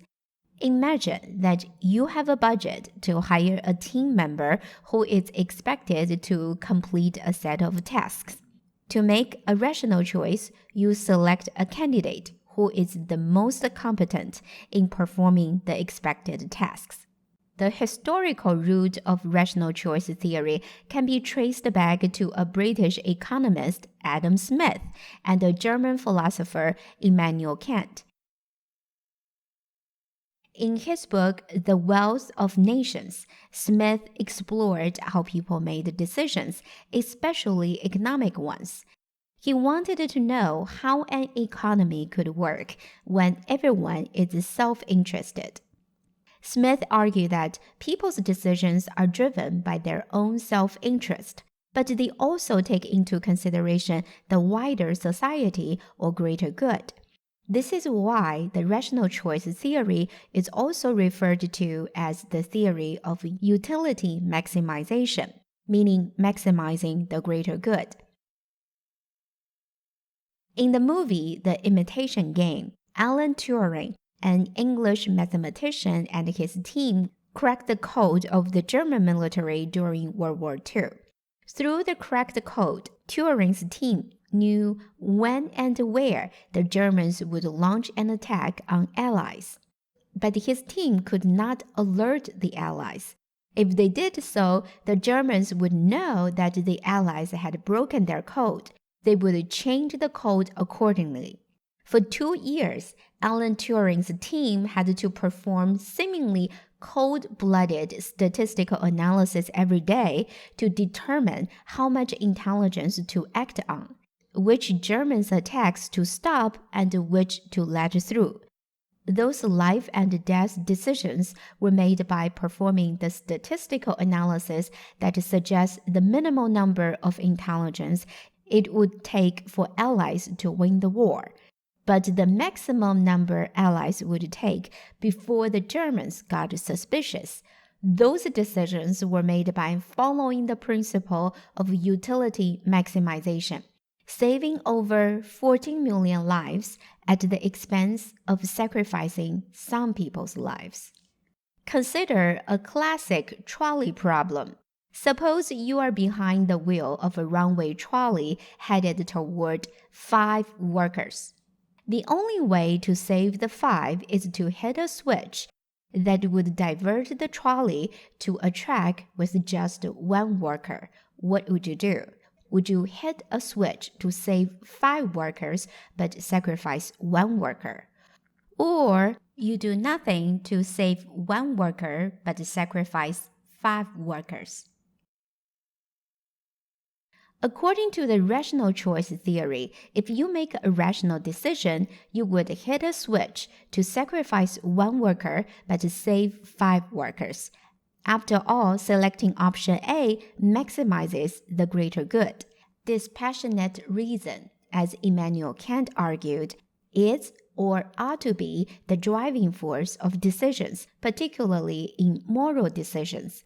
A rational choice means the choice is selected through reasoning and a logic process. This rational process should be absent from emotions and gut feelings. The rational choice theory has been applied to school leaders' decision-making. Many school leaders' decision-making approaches are rooted in rational choice theory, such as data-driven decision-making, data-informed decision-making, evidence-based decision-making, and evidence-informed decision-making. However, with what we've learned from multiple disciplines, no human being can make a purely rational choice. This is because there is no separate systems of cognitive and emotional system in human brains. Structurally and functionally, the two systems weave into one another throughout our reasoning process. The intuitive and emotional responses are rooted in structures in our brains. Therefore, contemporary arguments about human reasoning must account for a more complex cognitive model. Herbert Simon proposed the idea of bounded rationality and won the Nobel Prize in 1978. Following in the footsteps of Herbert Simon, Richard Thaler won the Nobel Prize in 2017. Richard Thaler was one of the authors of the book Nudge, Improving Decisions About Health, Wealth, and Happiness. This is a book about how the structuring of environment of choice could improve individual decision-making and therefore collective outcomes. Another example is in neuroscience. In 2006, neuroscientist Jane Foster discovered that the bacteria in our gut influence our brain functions and behavior. After all, there was a biological basis for our gut feeling. Foster wrote up her study and submitted for publication, which was rejected. She rewrote it and submitted again. It was rejected again. Finally, after 3 years and 7 submissions, she was able to publish her study. Today, the gut-brain axis is one of the main topics at major neuroscience meetings. The gut-brain interaction is now considered as the second brain. The interaction between the brain and gut not only is responsible for the maintenance of gastrointestinal homeostasis and digestion, but also influence affect, motivation, and intuitive decision-making. Throughout the history of science, who were the ones challenging and attacking established theories in the scientific field? There are 2 types. The first type is a group of scholars who were the aged and distinguished, with nothing to lose, frustrated at what they perceive as a swelling tide of nonsense. But more often, the attacks against established theories came from the young and reckless. They were new to the field, full of ambition and talent, and undaunted by what they didn't know. In the history of educational leadership, when Daniel Griffiths started the theory movement in the 1950s, one of his most vocal opponents, Thomas Greenfield, had not started his master program in educational leadership yet. If you take on this path to challenge the existing theoretical groundings of your field, you will be a target of attacks. You may think it's just an intellectual debate, but the authorities may perceive your challenge as an attack on their professional identity.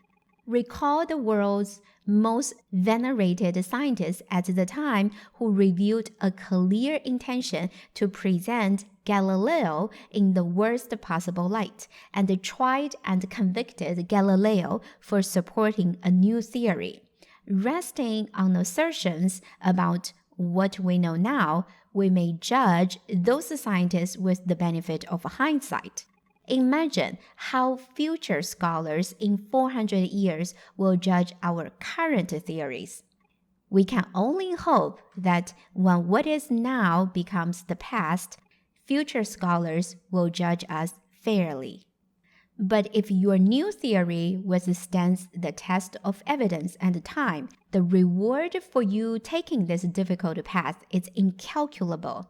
Demolishing the current theoretical groundings of your field and building a brand new one signifies the seismic shift of your field. Your theory can fundamentally change how people explain leadership and what research questions to ask.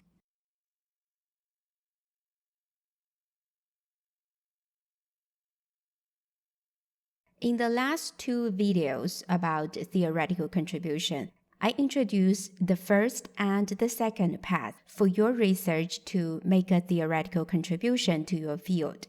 You can challenge an existing theory without proposing a new theory.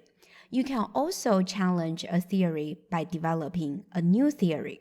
In this video, I'll introduce the third path for theoretical contributions you can make in the field of educational leadership. It is to synthesize divergent literature into a fresh theory. If it is too difficult to tell established authorities and legendary figures that their theories are wrong, you can take an easier path. You synthesize divergent literature into a fresh theory. Here, a fresh theory means an explanation that has not previously been presented in the literature. You don't have to argue that existing theories are wrong. You only need to propose a new theory, an explanation that nobody had thought about or proposed. After reading literature, you think about questions of explanations. You then formalize your ideas into a set of propositions that link cause and effect.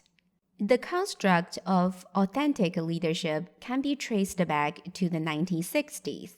Authentic leadership describes a pattern of leader behavior that accepts finitude, uncertainty, and contingency, realizes their capacity for responsibility and choice, acknowledges guilt and errors, fulfills their creative managerial potential for growth and flexible planning, and responsibly participates in a wider community.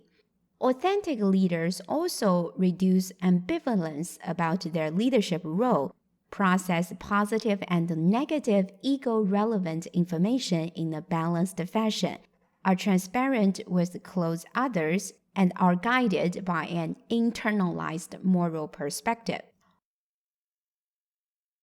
Authentic leadership has been found highly correlated with transformational leadership. If you trace the history of the construct of authenticity, you find that the word authenticity has its root in the Greek word, meaning to have full power and being the master of his or her own domain. The construct of authenticity came from ancient Greek philosophy. The Greek aphorism, "Know thyself," was inscribed in the temple of Apollo at Delphi. Socrates argued that an unexamined life is not worth living. The meaning of life does not lie with seeking happiness and pleasure, but pursuing what Aristotle called the higher good, one's true calling. Scholars who proposed authentic leadership synthesized the literature of authenticity and leadership into a fresh theory. Another example is Herbert Simon's seminal book, Administrative Behavior. Simon was only 31 years old when he published his book, Administrative Behavior, in 1947. The book explained that decision-making is the heart of administration and how organizations can be understood in terms of their decision-making processes. Simon proposed that the language and theoretical framework for describing administration must be based on the logic and the psychology of human choice. If you want to make sure an organization runs well, you need to pay attention to who makes what decisions and the rules and procedures used to make those decisions. Herbert Simon's administrative behavior laid the groundwork for the development of a theoretically driven empirical science of administration. One more example is my own theory paper on emotions in leaders' decision-making. I noticed that literature on educational leadership examined decision-making through broad brush strokes. To understand how leaders make decisions exactly, I synthesized literature intersecting emotions, decision-making, and organizational behavior from multiple disciplines, such as administrative science, psychology, behavioral economics, cognitive neuroscience, and neuroeconomics. With the synthesized literature, I proposed a theoretical framework of educational leaders' emotions in decision-making. The framework includes 4 core propositions. First, decisions are the outcomes of the interactions between emotions and cognition. Second, at the moment of decision-making, emotions have a pervasive, predictable impact on decision-making. Third, before making decisions, leaders' individual differences, such as trait affect and power, and organizational context, such as organizational justice and emotional contagion, have a bearing on leaders' emotions and decision-making. And fourth, post-decision behavioral responses trigger more emotions, such as regret, guilt, and shame, which in turn influence the next cycle of decision-making process. To synthesize divergent literature into a fresh theory, you need to know the literature in your field of educational leadership. You also need to branch out to other disciplines. In doing so, you are able to bridge across previously separate theoretical constructs and integrate them to generate new theories. In this video, I introduced the third path for making a theoretical contribution. It is to synthesize divergent literature into a fresh theory. I will introduce the fourth path for making a theoretical contribution in the next video.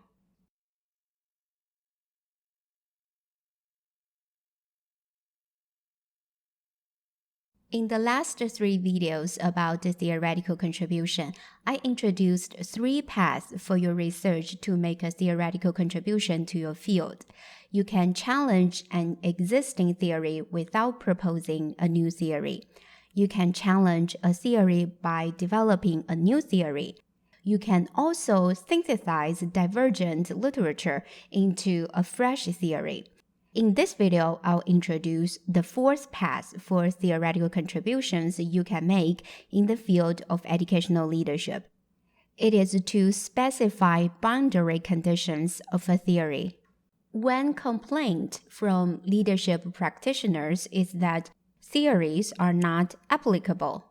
As is usually the case, the devil is in the details. Researchers often claim that context matters, but which context matters to what extent? Context has been labeled as an amorphous concept capturing theory-relevant surrounding phenomena or temporal conditions. As a researcher, it is not sufficient to say it is complicated. Without a specified context, it is no surprise that leadership practitioners find it difficult to apply a theory in a meaningful way. The limited attention to context specification leads to the leadership research practice gap. To mitigate this gap, you can specify boundaries of an existing theory. Let's refresh our memory. What is a theory? Theory explains what, how, and why. Boundary conditions of a theory refers to specifying what, how, and why of a theory. It also refers to when aspect of a theory. The boundary specification process zooms into the context of interest. It sheds light on the limits and constraints of a theory. Scientists have tried to no avail to come up with a theory that explains everything. To the best of my knowledge, there is no theory of everything, at least not yet. This means all theory have limits. They can only be applied to explain some, but not all phenomena. To explore boundaries of a theory is to place limitations on the proposition generated from a theoretical model. These temporal and contextual factors set the boundaries of generalizability and as such constitute the range of the theory. It is a widespread assumption that shared decision-making improves decision quality. This assumption has been emphasized frequently when people discuss diversity, equity, and inclusion. They argue that making decisions as a group, especially in a group with members' diverse backgrounds, can push people toward consensus and the middle ground in decision-making. But after sitting in many meetings, you find that shared decision-making does not necessarily improve decision quality at all times. Specifically, you find that group deliberation sometimes does not balance diverse views, but rather generates a group decision that is even more extreme than any option presented before the group deliberation. This phenomenon is called group polarization. Group decision is more extreme than the group members' mean initial choice.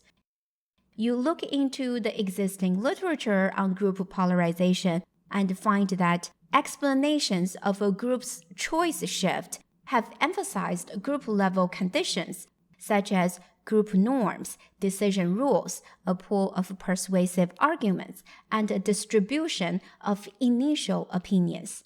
Those group-level conditions then become the boundaries of shared decision-making. A theory can fit an empirical reality to different degrees. That degree does not exist in an absolute manner, but depends on an empirical context. For example, organizational citizenship behavior may accurately predict employee job satisfaction when a team leader adheres to fairness. But the relationship between organizational citizenship behavior and employee job satisfaction appears to break down when a team leader fails to enforce fairness. Similarly, although race-based literature on school leadership may explain the collective behavior of schools as organizations in America, it may misrepresent the context of schools in other countries where race is not a dominant marker of social identity. How to explore a theory's boundary conditions? You can refine constructs, amend mediators, and amend moderators to specify boundary conditions and widen the applicability of a theory. Let's start with refining constructs. In leadership literature, many constructs bear a strong resemblance to other constructs. To refine a construct, it is important to start with evaluating the utility of a theory or construct by applying a fundamental principle of Occam's razor. Occam's razor is a rule of thumb in science, suggesting that when two explanations of a phenomenon exist, all else being equal, the simpler explanation should be employed. It means we choose a parsimonious explanation. Let's look at charismatic leadership and transformational leadership. In 1947, Max Weber was the first to discuss charismatic leadership in organizations. Weber argued that charisma was a person's perceived capacity to inspire devotion and enthusiasm. It was not something that leaders possess, but rather how much others appreciate a leader's actions. 30 years later, in 1977, Robert House proposed a construct of charismatic leadership. House was probably the first to use the construct of charismatic leadership in contemporary organizational research. Since the 1980s, the construct of charismatic leadership has been on the rise in leadership research. However, it remains a mystery when it comes to what leader behavior is considered charismatic. For example, for some scholars, charismatic leadership was a pattern of leader behavior that included articulating an appealing vision, emphasizing ideological aspects of the work, communicating high-performance expectations, expressing confidence that subordinates can attain them, showing self-confidence, modeling exemplary behavior, and emphasizing collective identity. Other scholars argue that charismatic leaders were those who articulate an innovative strategic vision, showed sensitivity to member needs, displayed unconventional behavior, took personal risk, and showed sensitivity to the environment, such as identifying constraints, threats, and opportunities. Moreover, charisma plays a central role in transformational leadership. It was in 2 of 5 factors of transformational leadership. As a theoretical foundation of multi-factor leadership questionnaire, transformational leadership was defined as idealized influence attributed, which refers to the socialized charisma of the leader, idealized influence behavior, which refers to charismatic actions of the leader that are centered on values, beliefs, and a sense of mission. Third, inspirational motivation. Fourth, intellectual stimulation, and fifth, individualized consideration. You can see there is a great deal of overlap between charismatic leadership and transformational leadership. It was argued that defining leadership through leadership styles may be problematic, as it creates a simplistic stereotype with limited utility. One way to refine construct is to evaluate the utility of a construct. It can be evaluated by content validity, convergent validity, and discriminant validity. Content validity means a construct can be used interchangeably with others, and the construct definition is aligned with its measures. Convergent validity means different measures of the same construct need to have a degree of consistency. For example, 5 dimensions of transformational leadership should be somehow related, but not so highly related as to suggest redundancy. Discriminant validity refers to the distinctiveness of constructs. One approach to evaluate discriminant validity is to compare meta-analytic correlations across the leadership constructs, conduct confirmatory factor analysis, and calculate average variance extracted and composite reliability estimates. If the average variance exceeds the squared factor correlation between any two constructs, then a construct is considered to have discriminant validity. For example, after reviewing 57 meta-analytic leadership studies, George Banks and his team reported that no evidence was found to indicate moral leader behavior was distinct from transformational or charismatic leadership behavior. The second approach to boundary specification is to amend mediators. Adding mediators and moderators is another way to specify the boundary of a theory. Consider that X and Y are two constructs you are interested in. You are interested in figuring out how X and Y work. A mediator is a go-between for X and Y. In this case, X influences a mediator, which influences Y.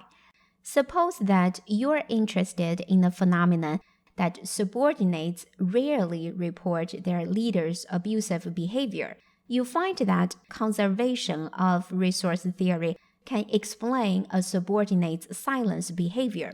The conservation of resource theory has two principles that explain the protection of resources from being lost. The first principle is the primacy of resource loss. It is more harmful to individuals if they lose resources compared to when there is a gain of resources. Imagine that subordinates who challenge their supervisor are dealt with brutally. Although subordinates are abused by their boss, it is more harmful to subordinates if they report it because they may lose desirable resources, such as continued employment and advancement opportunities. The second principle of the conservation of resource theory is resource investment. People tend to invest resources in order to protect against resource loss, to recover from losses, and to gain resources, to protect against retaliation and losing jobs, and to advance their career. The subordinates are forced to cope with the psychological stress of abusive supervision. The subordinates' coping process could lead to emotional exhaustion, a chronic state of emotional and physical depletion. Being emotionally exhausted, the subordinates may adopt avoidant or passive coping strategies by distancing themselves from the source of stress, which unfortunately is their boss. The coping tactics could include avoid contact, such as climbing stairs if they see the boss walking to an elevator, and intentionally evade feedback from their abusive boss. A vivid recollection I have was that when a school principal finally retired, most teachers in the school were whispering, "Good riddance." The employees' coping tactics then lead to subordinates' silence behavior, which is defined as employees' intentional withholding of critical information, ideas, questions, concerns, or opinions about issues relating to their jobs and their organizations. Inspired by this understanding, you build a theoretical framework to explain the relationship between leaders' abusive supervision and the subordinates' silence behavior. This is exactly what a group of scholars did in an article titled "The Bad Boss Takes It All: How Abusive Supervision and Leader-Member Exchange Interact to Influence Employee Silence." By specifying boundary conditions of subordinates' silence behavior, the article made a theoretical contribution through explaining how abusive supervision led to subordinates' emotional exhaustion, which then led to subordinates' silence behavior. Another example of amending mediator is about the mechanisms of narcissism and charismatic leadership. To answer the question of why charismatic leaders are sometimes narcissists, a group of scholars focused on vision.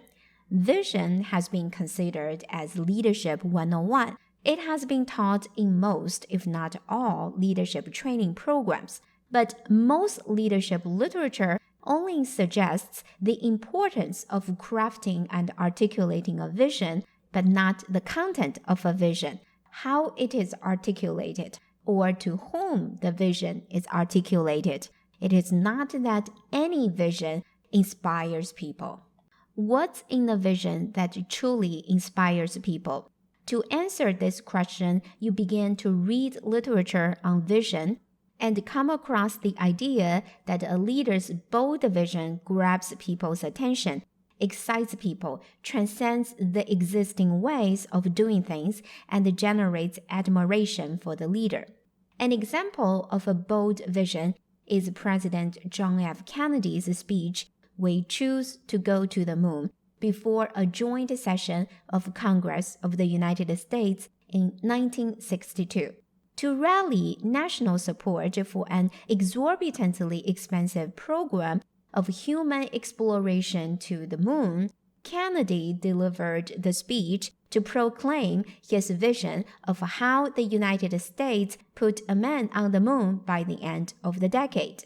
In that speech, Kennedy famously said, "We choose to go to the moon in this decade and do the other things, not because they are easy, but because they are hard." In the 1960s, that vision was bold. Many people were excited and applied for jobs at NASA. They didn't know how to go to the moon exactly, but they wanted to be part of the group to figure it out. If a bold vision garners people's attention and generates admiration, then narcissistic leaders may be motivated to craft a bold vision. After all, narcissists have a strong innate need for attention and admiration. A bold vision can be used as an instrument to satiate narcissists' strong desire for attention and admiration. With this knowledge, you can develop a theoretical model that specifies boundary conditions of charismatic leaders. This is what scholars did in an article titled "Visionary Communication Qualities as Mediators of the Relationship Between Narcissism and Attributions of Leader Charisma." The third approach to boundary specification is to amend moderators. In addition to mediators, adding moderators can specify boundaries of a theory. A moderator is a variable that influences the strength of a relationship. A moderator has either a buffering effect or a magnifying effect on the relationship. Here I present an example of how a moderator was added to specify boundaries of upper echelons theory. The upper echelons theory postulates that organizational outcomes, such as strategic decisions and organizational performance, can be predicted by upper echelons characteristics. Echelons mean ranks in an organization. Upper echelons, as the name suggests, are those who are at the upper level of an organization. It is important to point out that the upper echelons theory does not focus squarely on a single leader, but the top leadership team. The term echelons is a plural noun. There are two core arguments of the upper echelons theory. First, leaders' knowledge, experience, values, personalities, preferences, and even idiosyncrasies shape how they interpret the situation they face. And second, those personalized interpretations influence their decisions and behaviors. Leaders' characteristics function as a filter and a processor of information. To do so, they go through a three-step process. Leaders' knowledge, experience, values, personalities, and preferences influences, first, field of vision, the direction leaders look and listen. Second, selective perception, what leaders actually see and hear, and the third, interpretation, how leaders attach meanings to what they see and hear. As you can see, the upper echelons theory was developed on the premise of bounded rationality, the idea that complex, uncertain situations are not objectively knowable, but rather are merely interpretation. This is indeed a progress in our understanding of leaders' decision-making. Feeding different leaders with the same information, you get different decisions. This is because leaders process the same information differently with their own knowledge, experience, values, personalities, and preferences. When it comes to what specific psychological and social processes that leaders' characteristics and profiles are converted into strategic decisions, it still remains largely a mystery. This presents an opportunity for you to look into as you develop your research ideas. The upper echelons theory was first published in 1984. It explained how leaders at the top of an organizational hierarchy can influence an organization's outcomes, such as performance, employee job satisfaction, organizational commitment, and organizational citizenship behavior. In the 1970s and 80s, there were two competing views about the relationship between leadership and organizational outcomes. One view came out of the upper echelons theory, which considered that leaders' characteristics greatly influence what happens to their organizations. The competing view came out of institutional theory, which explained why organizations were so similar regardless of who the leaders were. According to the institutional theory, leaders have little impact because organizations were exceedingly resistant to change, cling to well-established practices and procedures, swept along by external forces, and constrained by conventions and norms. To reconcile the two competing views, researchers introduced a construct as a moderator to specify the boundary of a relationship between leadership and organizational outcomes. The new construct is called managerial discretion. They argue that the two competing views are conditionally valid, depending on managerial discretion, which refers to latitude of action. Discretion can come from environmental conditions, such as laws and regulations. Discretion can also come from organizations. For example, whether a weak school board or a demanding, aggressive school board can greatly influence leaders' discretion. The third source of discretion comes from leaders themselves, whether a leader has a high tolerance for ambiguity or not. With an addition of the moderator of managerial discretion, the upper echelons theory has a boundary. If there is a great deal of managerial discretion, then leaders' characteristics will become reflected in their decisions and organizational performance. The relationship between leadership and organizational outcomes would be positive. However, if there is not much managerial discretion because of an aggressive board or chronic low performance as an organization, then leaders' characteristics don't matter much. According to the added boundary specification, a leader without managerial discretion is not expected to have much impact on organizational performance, even when the leader is a strong instructional leader or even when the leader is incompetent. On the one hand, if a leader, Abby, is at an impasse with her supervisor, Abby may have little discretion to use a budget as part of her plan to allocate resources in a way that realizes her vision.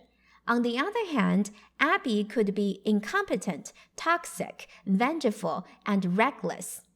In this case, having less managerial discretion may be a blessing for an organization. All theories have a set of assumptions that underlie them and boundary conditions that contain them. It is a theoretical contribution you can make by explicitly considering what those assumptions and boundary conditions might be. You uncover constraints of theories and then find empirical evidence to support or refute existing theories or refine them. To do so, you pay attention to rich context by investigating and explaining cross-context differences. This makes a theory more transferable and applicable for leadership practitioners. In this video and the previous 3 videos, I introduced 4 paths for your research to make a theoretical contribution to your field. You can challenge an existing theory without proposing a new theory. You can challenge a theory by developing a new theory. You can synthesize divergent literature into a fresh theory. You can also specify boundary conditions of a theory. In doing so, you can contribute to ongoing theory conversations or create new theory conversations. There is no singular template for you to make a theoretical contribution. To do it well, it is no trivial undertaking. There is no algorithm for you to write theoretical contributions, but rather to find a way to make your paper's theoretical contribution clear. As you grow as a researcher, you gain more flexibility in writing about theoretical contributions.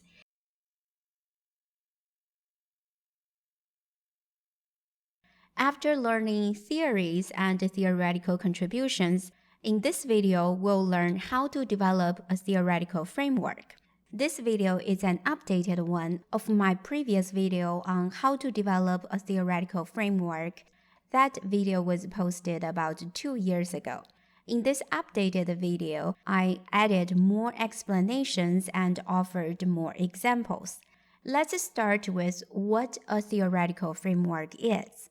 A theoretical framework seeks to develop new arguments or extend existing arguments about relationship between constructs based on logical connections to answer the questions of what, how, when, and why. To do so, the theoretical framework should have at least 2 elements, constructs and relationships among them. These 2 elements are exactly the same ones of a theory. The similarity means that your theoretical framework can have only one theory, which includes constructs and relationships. You can also develop a theoretical framework for multiple theories. Either way, the process of building a theoretical framework is very similar to building a house. Theoretical constructs in your theoretical framework are like a pile of stones. Dumping a pile of stones is not enough. To build a house, you need to put stones together meticulously. In research, how you put those constructs together comes from how theories describe relationships among the constructs and how existing empirical evidence suggests those relationships. This is why literature review is integrated into the section of theoretical frameworks in an empirical research article, sometimes with a subsection of hypothesis development if you conduct a quantitative study. However, a literature review is not sufficient to function as a theoretical framework if it doesn't describe constructs and relationships. Many articles in educational leadership are not adequately grounded in theories because authors don't draw on any theories or constructs. Rather, they simply summarize existing literature of a phenomenon, for example, the history or importance of a phenomenon, without proposing what constructs and relationships are developed from theories or the literature. As a result, an inadequate theoretical framework undermines theoretical contributions of your research. If you want your research to bring substantive theoretical contributions to the field, you usually cannot find an existing theoretical framework in the literature and then copy and paste it into your research. This is like building a house. If you don't want your house to be just one more house that already exists in your neighborhood, you better put those stones together in a different, meaningful way by drawing up on existing theories and literature. As you read empirical research papers, you rarely see how authors develop their theoretical frameworks. You only see end products of a theoretical framework, but not the thought process of how the framework is developed. When a theoretical framework is presented in a cogent way, it is often unclear how authors develop their theoretical frameworks. What is the thought process that leads to the theoretical framework we read in papers? In this video, I try to demystify the process. A caveat at the outset: what I introduce in this video is not an algorithm for developing a theoretical framework. Its application takes creativity, a commitment to clarity, enormous work, and a great deal of hard thinking. The first step to develop a theoretical framework is to read extensively. Reading is a must. This is the first step that helps you identify problems worthy of study and choose among potential theoretical constructs and theories to investigate them. Reading brings you up to speed to the latest development in the field of educational leadership. If you struggle with finding appropriate theories for your research, this is a foundational step you are committed to. Since educational leadership is an interdisciplinary field, it is not sufficient if you read only the literature in educational leadership. The theory of loosely coupled systems was developed by Carl Weick, who was a psychologist. To keep abreast of intellectual development, you need to read extensively by exploring the literature in neighboring fields, such as psychology, sociology, social psychology, administrative science, organizational science, neuroscience, and history. Extensive reading exposes you to a world of knowledge on human behavior in organizational contexts that you would not come across in the literature of educational leadership. Different scientific fields have different theoretical groundings, along with their strengths and weaknesses. The minds and ideas in other fields can stimulate your thinking. When I read, my train of thoughts runs very fast, and my brain is full of ideas. In addition to bouts of voracious readings, I've been reading an article almost every day. Most of those articles are not in the field of educational leadership, but they have turned out influential in shaping my thinking as a scholar. With many things to distract your attention, finding time for reading can be very challenging, but it's well worth it because it provides an opportunity to have uninterrupted time with great minds manifested through texts you read. As you read, you'll need to challenge assumptions, identify competing ideas, and ask what is missing. Let's first talk about challenging assumptions. Don't be an uncritical devotee of any theory, regardless of how popular that theory is. Researchers are not saints. Scientists are not prophets. Their ideas should not be taken as unquestionable axioms. In my previous video on what theory is not, we've learned that theory is never completely right. It's only less wrong. Take existing theories with a pinch of salt.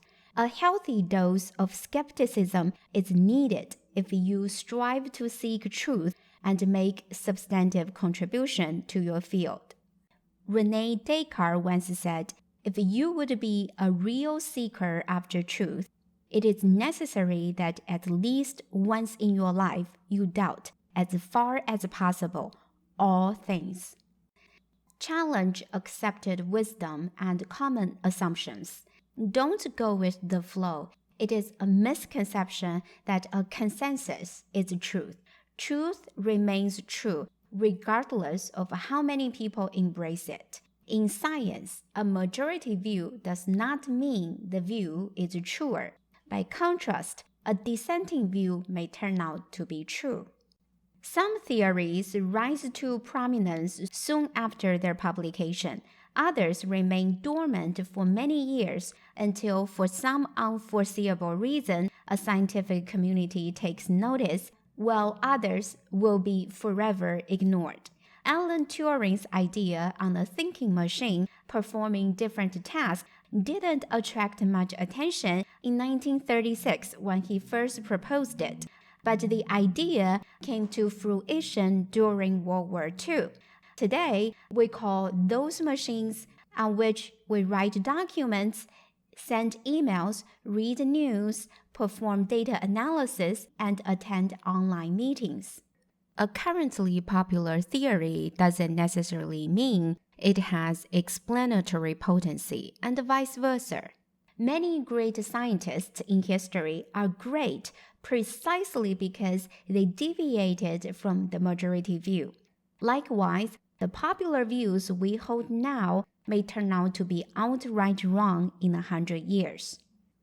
A few hundred years ago, the consensus view pushed by Rene Descartes was that only humans were conscious. Animals were seen as mindless robots without consciousness. Few think that today. You treat your dog as your family member. If we humans are conscious, then there is little reason not to believe that mammals with their similar brains are conscious too. Animals not only have consciousness, but also have different personality traits.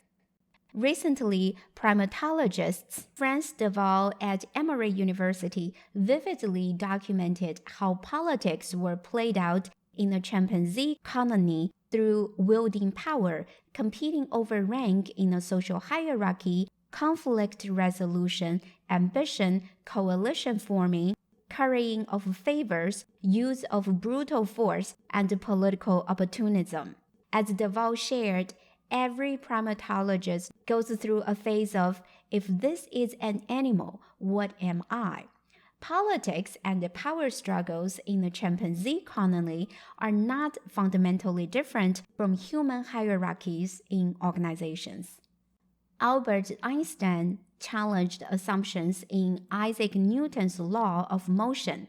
In Newton's law of motion, time and distance govern how objects move when subjected to forces. But for the laws of motion to work, a condition needs to be fulfilled. Time and distance need to remain constant. Einstein discarded the assumption of universal time after he noticed that it was not just the length and time that depended on the motion of the observer, but the mass of an object also depended on the motion. The faster an object moves, the heavier it seems to be a stationary observer. By the end of 1905, Einstein had begun to understand the relationship between an object's energy, E, and its mass, m, and developed the famous formula E equals mc squared. Then, in the 1930s, Alan Turing challenged Einstein's idea of distance. Alan wrote, "It is meaningless to ask whether the 2 points are always the same distance apart, as you stipulate that distance is your unit and your ideas have to go by that definition. These ways of measuring are really conventions. You modify your laws to suit your method of measurement." In educational leadership, shared decision-making has been treated as a universal principle. There was nothing in shared decision-making that explained how it should be done correctly. Let's visit assumptions about shared decision-making. One assumption is that every group member shares information he or she has. This assumption doesn't hold in many organizational decision-making settings. You are unlikely to share a piece of unique information in a meeting if those who have more power than you dominate a group discussion. If your supervisor has frequently overruled your group's collective decision in the past, and if a majority of group members think in the same way, also known as groupthink. Under those circumstances, shared decision-making does not produce quality decisions, but waste organizational resources such as time that can be devoted to do real work instead of sham meetings as a facade of shared decision-making. One of the consequences of developing your research based on an uncritical application of an existing theory is that your research is rife with confirmation bias.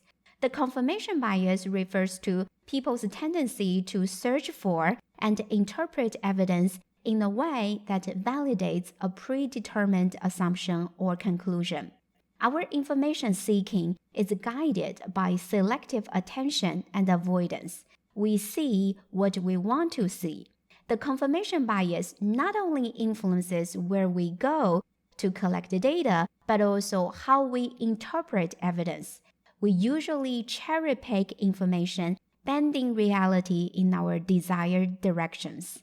Our information seeking is guided by selective attention and avoidance. We see what we want to see. The confirmation bias not only influences where we go to collect data, but also how we interpret evidence. We usually cherry-pick information, bending reality in our desired directions. An example is that you read something about the construct of trust, and you find it intriguing. You then develop a research study to examine whether and how leaders' trust in their teammates can increase team performance. Is this a research study? Yes. Is it a good research study that I will invest my time in reading? Probably not. I won't learn anything new except for the importance of trust, which I've already known. This is an article about the relationship between poverty, racial composition, trust, and academic achievement. The article was published in 2009. I've already known about the importance of trust since 2009. After more than 10 years, if your article still investigates the potential positive relationship between trust and student achievement, I won't spend my time reading it because I won't learn anything new. If you are my student and you propose to study the relationship between trust and organizational performance, my comment would be, your research question can be answered by literature review. What's your rationale of conducting another empirical research to confirm something we've already known? If you can provide a compelling argument, I'd say, great idea, go for it. But that doesn't happen very often. But I'll be interested in a study that challenges an assumption of a frequently used definition of trust, which includes 5 facets of trust: benevolence, reliability, competence, honesty, and openness. Those 5 facets imply that trust is built on relatively long-term social interactions to know whether an individual is benevolent, reliable, competent, honest, and open. But humans make the judgment of trustworthiness very fast, in about 100 milliseconds, that is 1/10 of a second. And this judgment is influenced by many factors, such as clothing, physical appearance, body language, and social groups our social partners belong to. As a result, there are costs of trust in organizations. Leaders tend to promote those who are trustworthy by the virtue of the membership in the right group rather than those who have merit. Leaders tend to reproduce themselves in kind, placing more trust in those who are one of us than those who are one of them. This is where the implicit assumptions of trust break down. How to reconcile different mental processes of trust. This is where you can come in to make your theoretical contributions. Assumptions of a theory are often unstated, at least not explicitly stated. Those assumptions are sometimes problematic or outdated. As you read literature, you'll need to inject a healthy dose of skepticism. Be a bold thinker, challenge assumptions, stir up a hornet's nest. You are encouraged to take off in a new direction or throw cold water on an existing construct or theory. There might be some inconsistency lurking in dark corners of a theory. You may find some existing theories or even prevailing theories proposed by distinguished scholars are on shaky ground.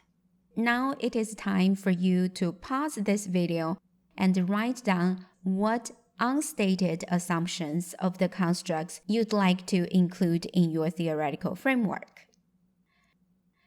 The presence of distinguished scholars could be either a good or bad thing. This is like power can be used for good or a bad cause.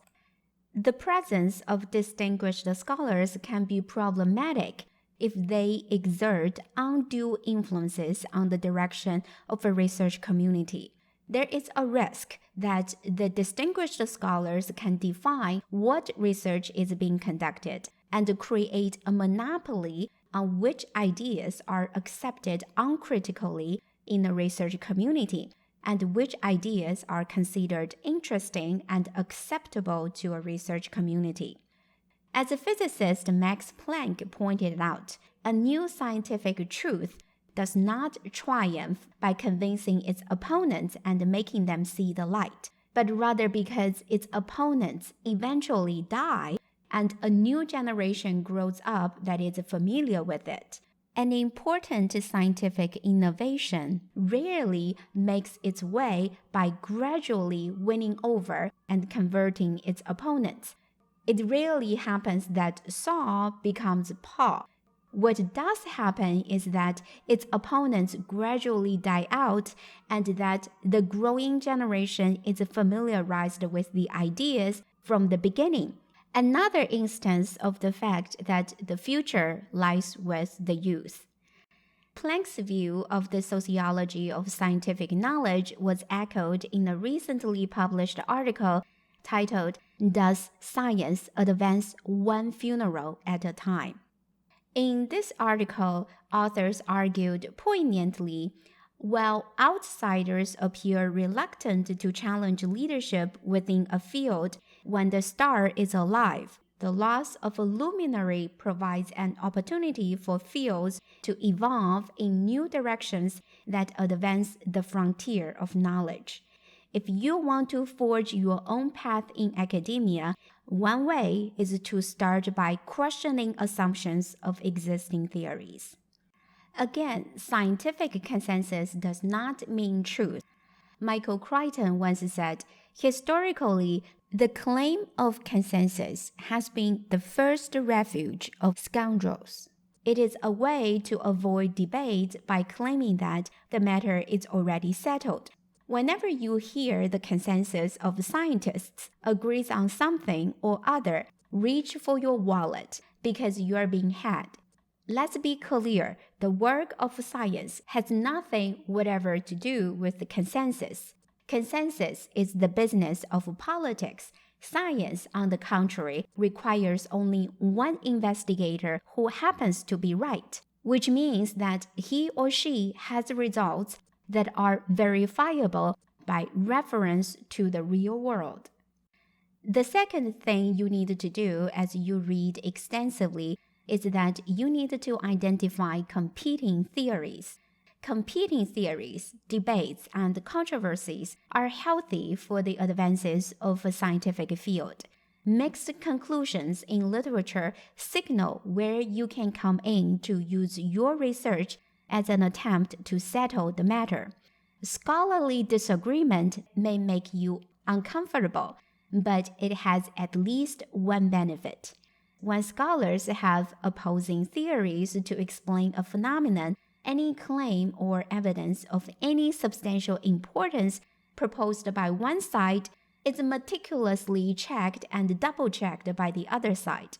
As a result, either side pays intense attention to its theoretical argument, as well as technical processes and data interpretation used to substantiate their argument.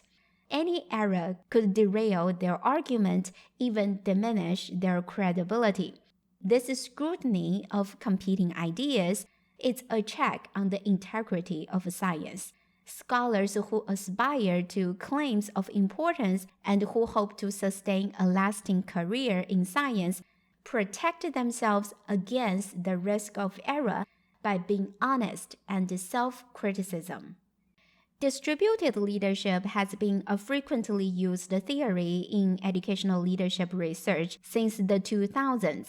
It highlights the importance of distributing power from an individual, for example, a school principal, to multiple people, such as a leadership team. However, distributed leadership may clash with diffusion of responsibility. When you are the only one to shoulder responsibility, you have no excuse but to get things done. But when you share responsibility with others, you are likely to assume that others could and will take care of tasks. The mere presence of others diffuses the sense of personal responsibility of any individual to get involved and reinforces mutual denial of the gravity of a situation. Here, I do not presume to settle the clash between distributed leadership and the diffusion of responsibility. Rather, I advocate caution in embracing distributed leadership without examining its underlying assumptions. Competing theories may be driven by different epistemologies. It is a good thing if a field has diverse epistemologies. It propels a field to move forward if you engage in intellectual discussions with someone outside of your intellectual bubble and evaluate your own views skeptically. Unfortunately, there has not been much discussion on competing theories in the field of educational leadership. The third thing you need to do as you read extensively is that you need to ask what is missing. As you expose yourself to different explanations of educational leadership, you are encouraged to identify the literature gap. To do so, you ask what is missing in literature. What are different explanations of educational leadership? Consider the construct of social capital. It has been defined as the sum of the resources, actual or virtual, that accrue to an individual or group by virtue of possessing a durable network of more or less institutionalized relationship of mutual acquaintance and recognition. Let's apply this definition of social capital to a 3-member team you see on the screen. Suppose that a team has 3 members. Abby has skill A, Brian has skill B, and Carter has skill C. What does the team social capital look like? Is the social capital of your team equal to the sum of skills A, B, and C? You may think the team's social capital is the sum of resources, which are skills A plus B plus C. Let's consider a different scenario. Here, Abby works with Brian. Together, they generate idea X. Then idea X inspires Carter to generate idea Y. In this case, skills A, B, and C collectively have transcended into idea Y. The whole is different from the sum of its parts. This idea is known as emergence. Idea Y emerged from a social system that is comprised of Abby, Brian, and Carter who interact with one another. The collective performance of this social system is not a simple addition of each member's performance, which is skills A plus B plus C, but something categorically different, which is idea Y. However, it is also common for a team to fail even when every team member has needed skills and resources. Having people with the right skills is necessary but not sufficient. Here is another scenario. Abby and Brian have a personality clash. They may be jealous of each other. They may both have high implicit power motivation and have a strong desire for dominance. It is also possible that Brian believed that Abby is unfairly rewarded for her work, or a team supervisor shows favoritism towards Abby repeatedly. Regardless, Abby and Brian purposely withhold information that is needed for each other's work. They don't seem to work well together. This leaves Carter alone, who feels frustrated and demoted because of the troubling team dynamics. What's the team's social capital in this scenario? Is it possible that the team falls apart even when each team member has needed skills and resources? The non-linear process of social capital I described above is similar to collective efficacy of a team.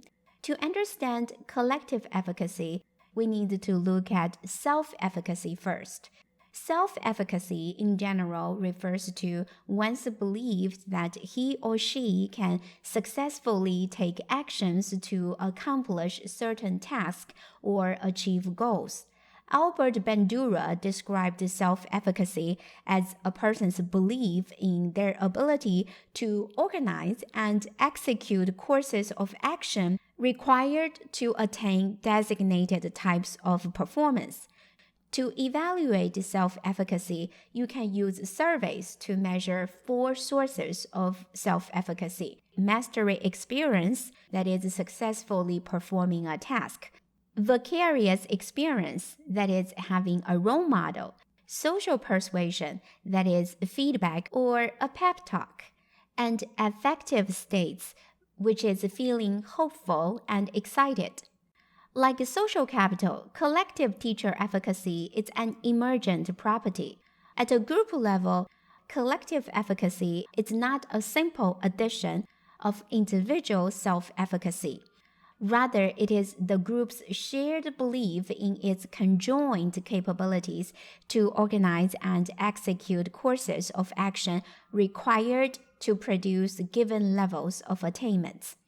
For example, in 1777, Benjamin Franklin, Arthur Lee, and John Adams were appointed by Congress as commissioners to France. Adams soon noticed that my 2 colleagues would agree on nothing. Adams believed his 2 colleagues were men of honor and integrity, but concluded that the uncandor, the prejudices, the rage among several persons here make me sick as death.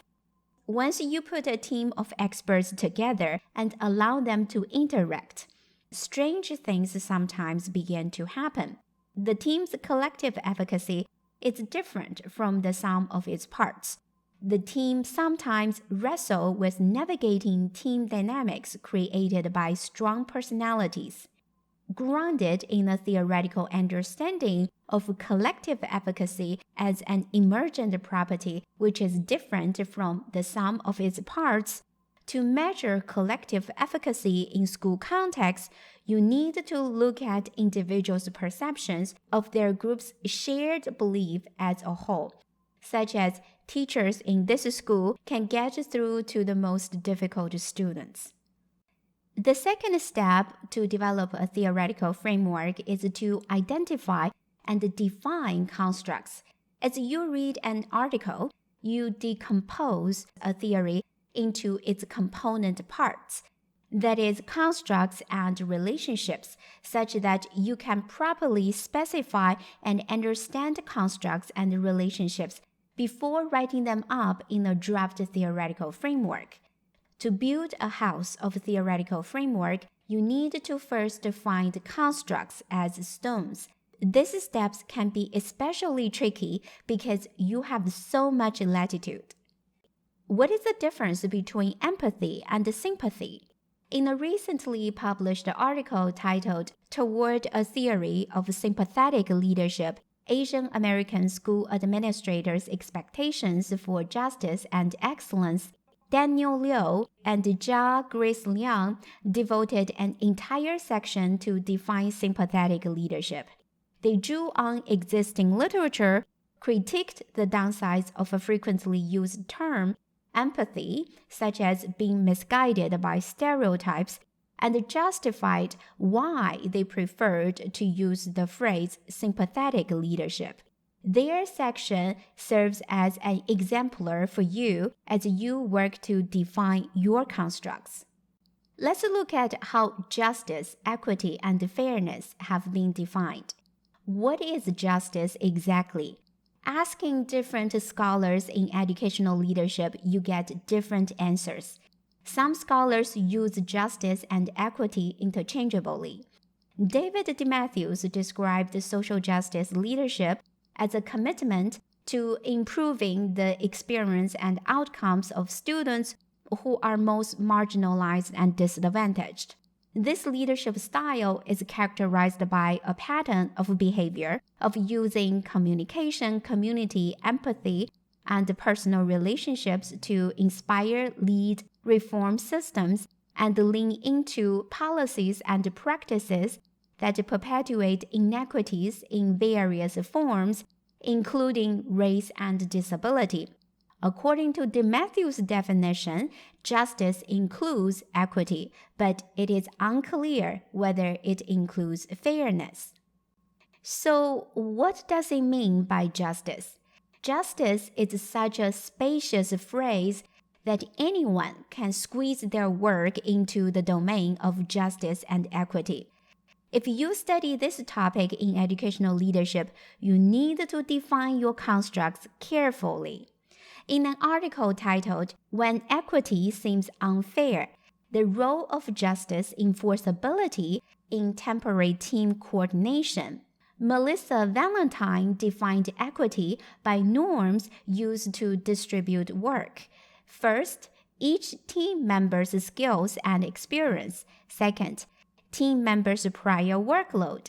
And third, team members' current workload and availability. Here, equity was based on team members' needs. By contrast, fairness meant the distribution of work is exactly equal. In Valentine's article, equity became unfair when a leader allowed team members to take advantage of other members' work. For example, Abby takes a break and asks her team members to do her work. Out of compassion and kindness, Abby's team members agree to help her out. But Abby does it repeatedly. Even worse, Abby is not reciprocal, not helping others when they need Abby to lend a hand. If a leader does not enforce fairness, when Abby is taking advantage of her team members, then the need-based equity becomes unfair. Such unfair treatment left Abby's team members demotivated. In Valentine's study, Abby's team members withheld their work efforts and filed more complaints about unfair work distribution than those who worked in a fair team.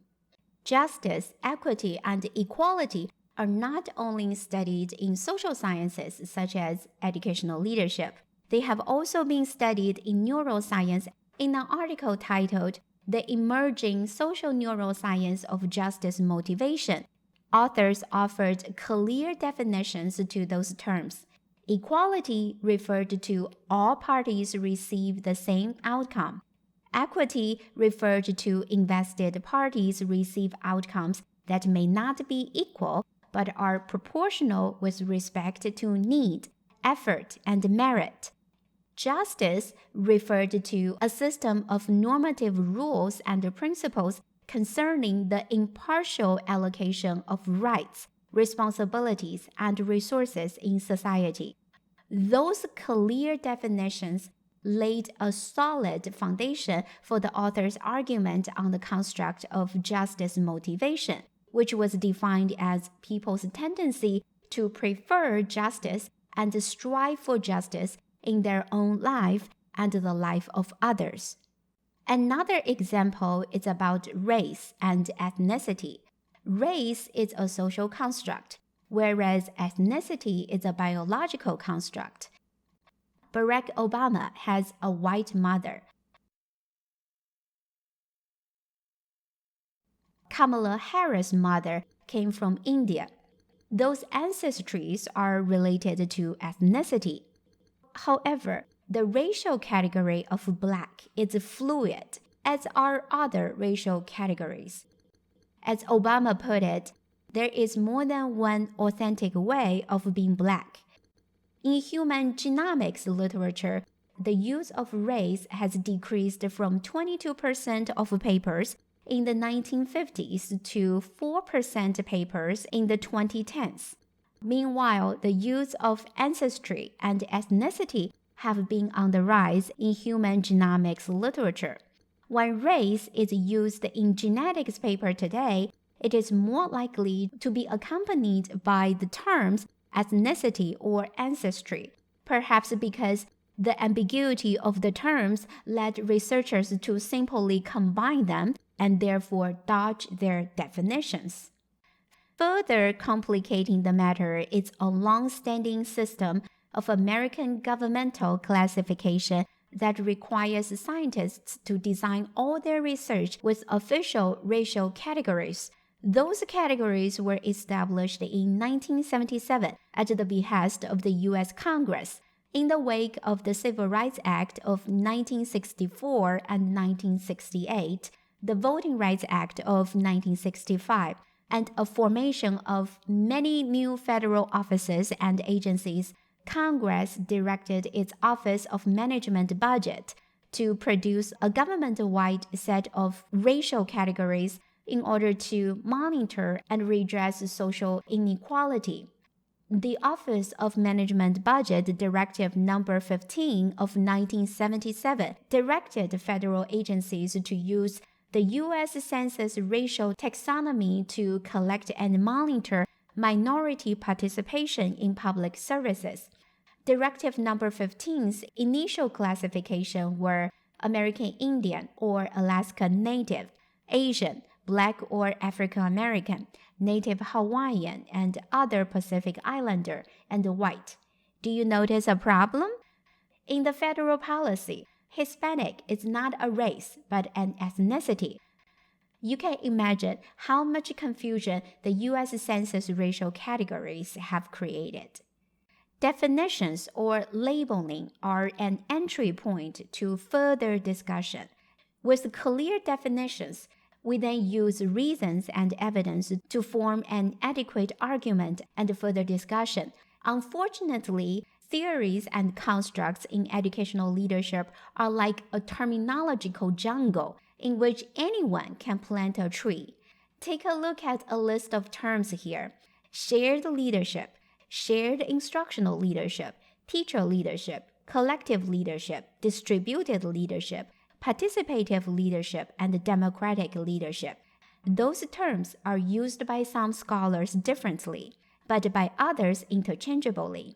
If you strive to be a good scholar, you need to define constructs clearly in your research, regardless of how self-explanatory it is to you. The third step to develop a theoretical framework is to build a house from stones. After identifying and defining constructs, you need to put those constructs together. Let's go back to the analogy of constructs as stones and the theoretical framework as a house. A pile of stone is not a theoretical framework yet. You need to put them together, by using logical reasoning and empirical evidence. After giving some thought to social capital, you may hypothesize that non-linearity should be a property of social capital. But your hypotheses don't come out of a vacuum. Your observation of how the whole is different from the sum of its parts prompted you to conduct thought experiments about the social dynamics among Abby, Brian, and Carter. Your thought experiments then prompted you to read more. Next, you came across complexity theory. It is a theory that created a burst of enthusiasm in the field of leadership in the 1990s. Again, like most theories, complexity theory is still mutating without an agreed-on definition. As Neil Johnson put it, there is no unique definition of complexity. Instead, the scientific notion of complexity, and hence a complex system, has been traditionally conveyed using particular examples of real-world systems which scientists believed to be complex. For the time being, let's consider that a complex system is composed of many different parts that interact and produce emergent properties that are greater than the sum of their parts. Moreover, those emergent properties cannot be reduced to the properties of the constituent parts. The classic example that is easily understandable is traffic. If you look at car parts, you won't be able to predict a traffic pattern, which is an emergent property. The emergent property is generated from the interactions of all the cars, their drivers, traffic rules, weather, roads, random animals, time, space, and who knows what else that traffic emerges from. The examples of a complex system are popping up all over the places if you observe the world around you. The emergence of a city, weather and climate in general, the spread of infectious disease, ecosystems, the internet, and the human brain. If complexity theory can explain so many complex systems, then you can probably develop a theoretical framework which is grounded in complexity theory to explain that social capital in a school organization should have an emergent property. The whole is different from the sum of its parts. Here is another example. You've already learned that empowerment is motivating and leaders should empower others in order to motivate others. You read more on empowerment and find a definition of empowering leadership, which is the process of implementing conditions that enable sharing power with an employee. The literature appears to report all positive effects of empowering leadership, such as on team performance and creativity. You then come across Abraham Lincoln's quote, "If you want to test a man's character, give him power." You also come across Lord Acton's famous aphorism, "Power corrupts, and absolute power corrupts absolutely." You then read an article titled "How Power Corrupts Relationships: Cynical Attributions for Others' Generous Acts." With what you've learned about negative effects of having power, you think to yourself, is it possible that empowering leadership encourages team members who now have more power to abuse their power, such as using power for self-serving purposes at the expense of others? With this question, you develop a theoretical framework to explain the relationship between empowering leadership and team members' deviance, which is defined as voluntary behavior that violates significant organizational norms and in so doing threatens the well-being of the organization and/or its members. If you want to dig deeper, you may want to specify the boundaries of the relationship between empowering leadership and the team members' deviance. After all, not all team members abuse their entrusted power. Literature suggests that two traits of team members may increase the explanatory potency. The first trait is team members' moral identity, which is defined as a self-conception organized around a set of moral traits, such as fairness, kindness, and honesty. The second trait is team members' desire for dominance, which is defined as the use of force, coercion, and the selfish manipulation of group resources, and to prioritize one's own power at the expense of others. If you follow this thought process, you may develop a theoretical framework like a research team did in their article titled "The Unintended Consequences of Empowering Leadership: Increased Deviance for Some Followers."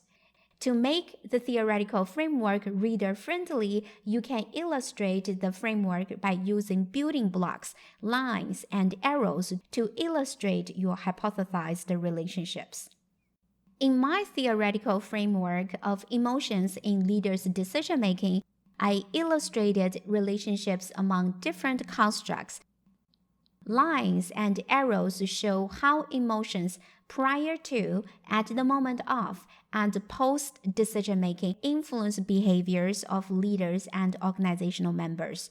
Those relationships, as illustrated in arrows, don't come out of nowhere.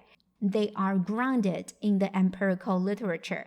Here it goes back to the importance of reading. You need to read extensively and critically. None of the theories introduced here is perfect or satisfactory to its full extent. Theories and constructs are not set in stone. They are constantly mutating, propelled by theoretical arguments and empirical evidence. With the expansion of scientific discoveries in different disciplines, you should always have fresh appraisals of existing constructs and theories. It is your charge to develop theoretical frameworks that guide your research to refine and refute our current understanding of educational leadership. As you develop your theoretical framework, make sure that you complete the 5 statements here. These 5 statements help you sort out what, when, how, and why. Together, they ensure that your theoretical framework functions as a guide to generate predictions and as an anchor for data collection and analysis. First, the phenomenon that I am interested in is. Second, my theoretical framework seeks to explain. Third, the core constructs in my theoretical framework are. Fourth, the boundary conditions of my theoretical framework are. And fifth, the mechanisms underlying relationships in my theoretical framework are. I look forward to a body of educational leadership literature in which scholars read broadly and critically, challenge assumptions, develop competing theories, refine constructs that have been confusing to many, and apply theories to practical ends in leadership practices. The progress of a scientific field requires scholars to continuously reinterpret data, reassess their validity, and reformulate constructs and theories. If you want to know more about how to build a theoretical framework for your research, I have published a book titled Demystify Theories, a workbook for developing theoretical frameworks of educational leadership research. The link of the book is in the description below.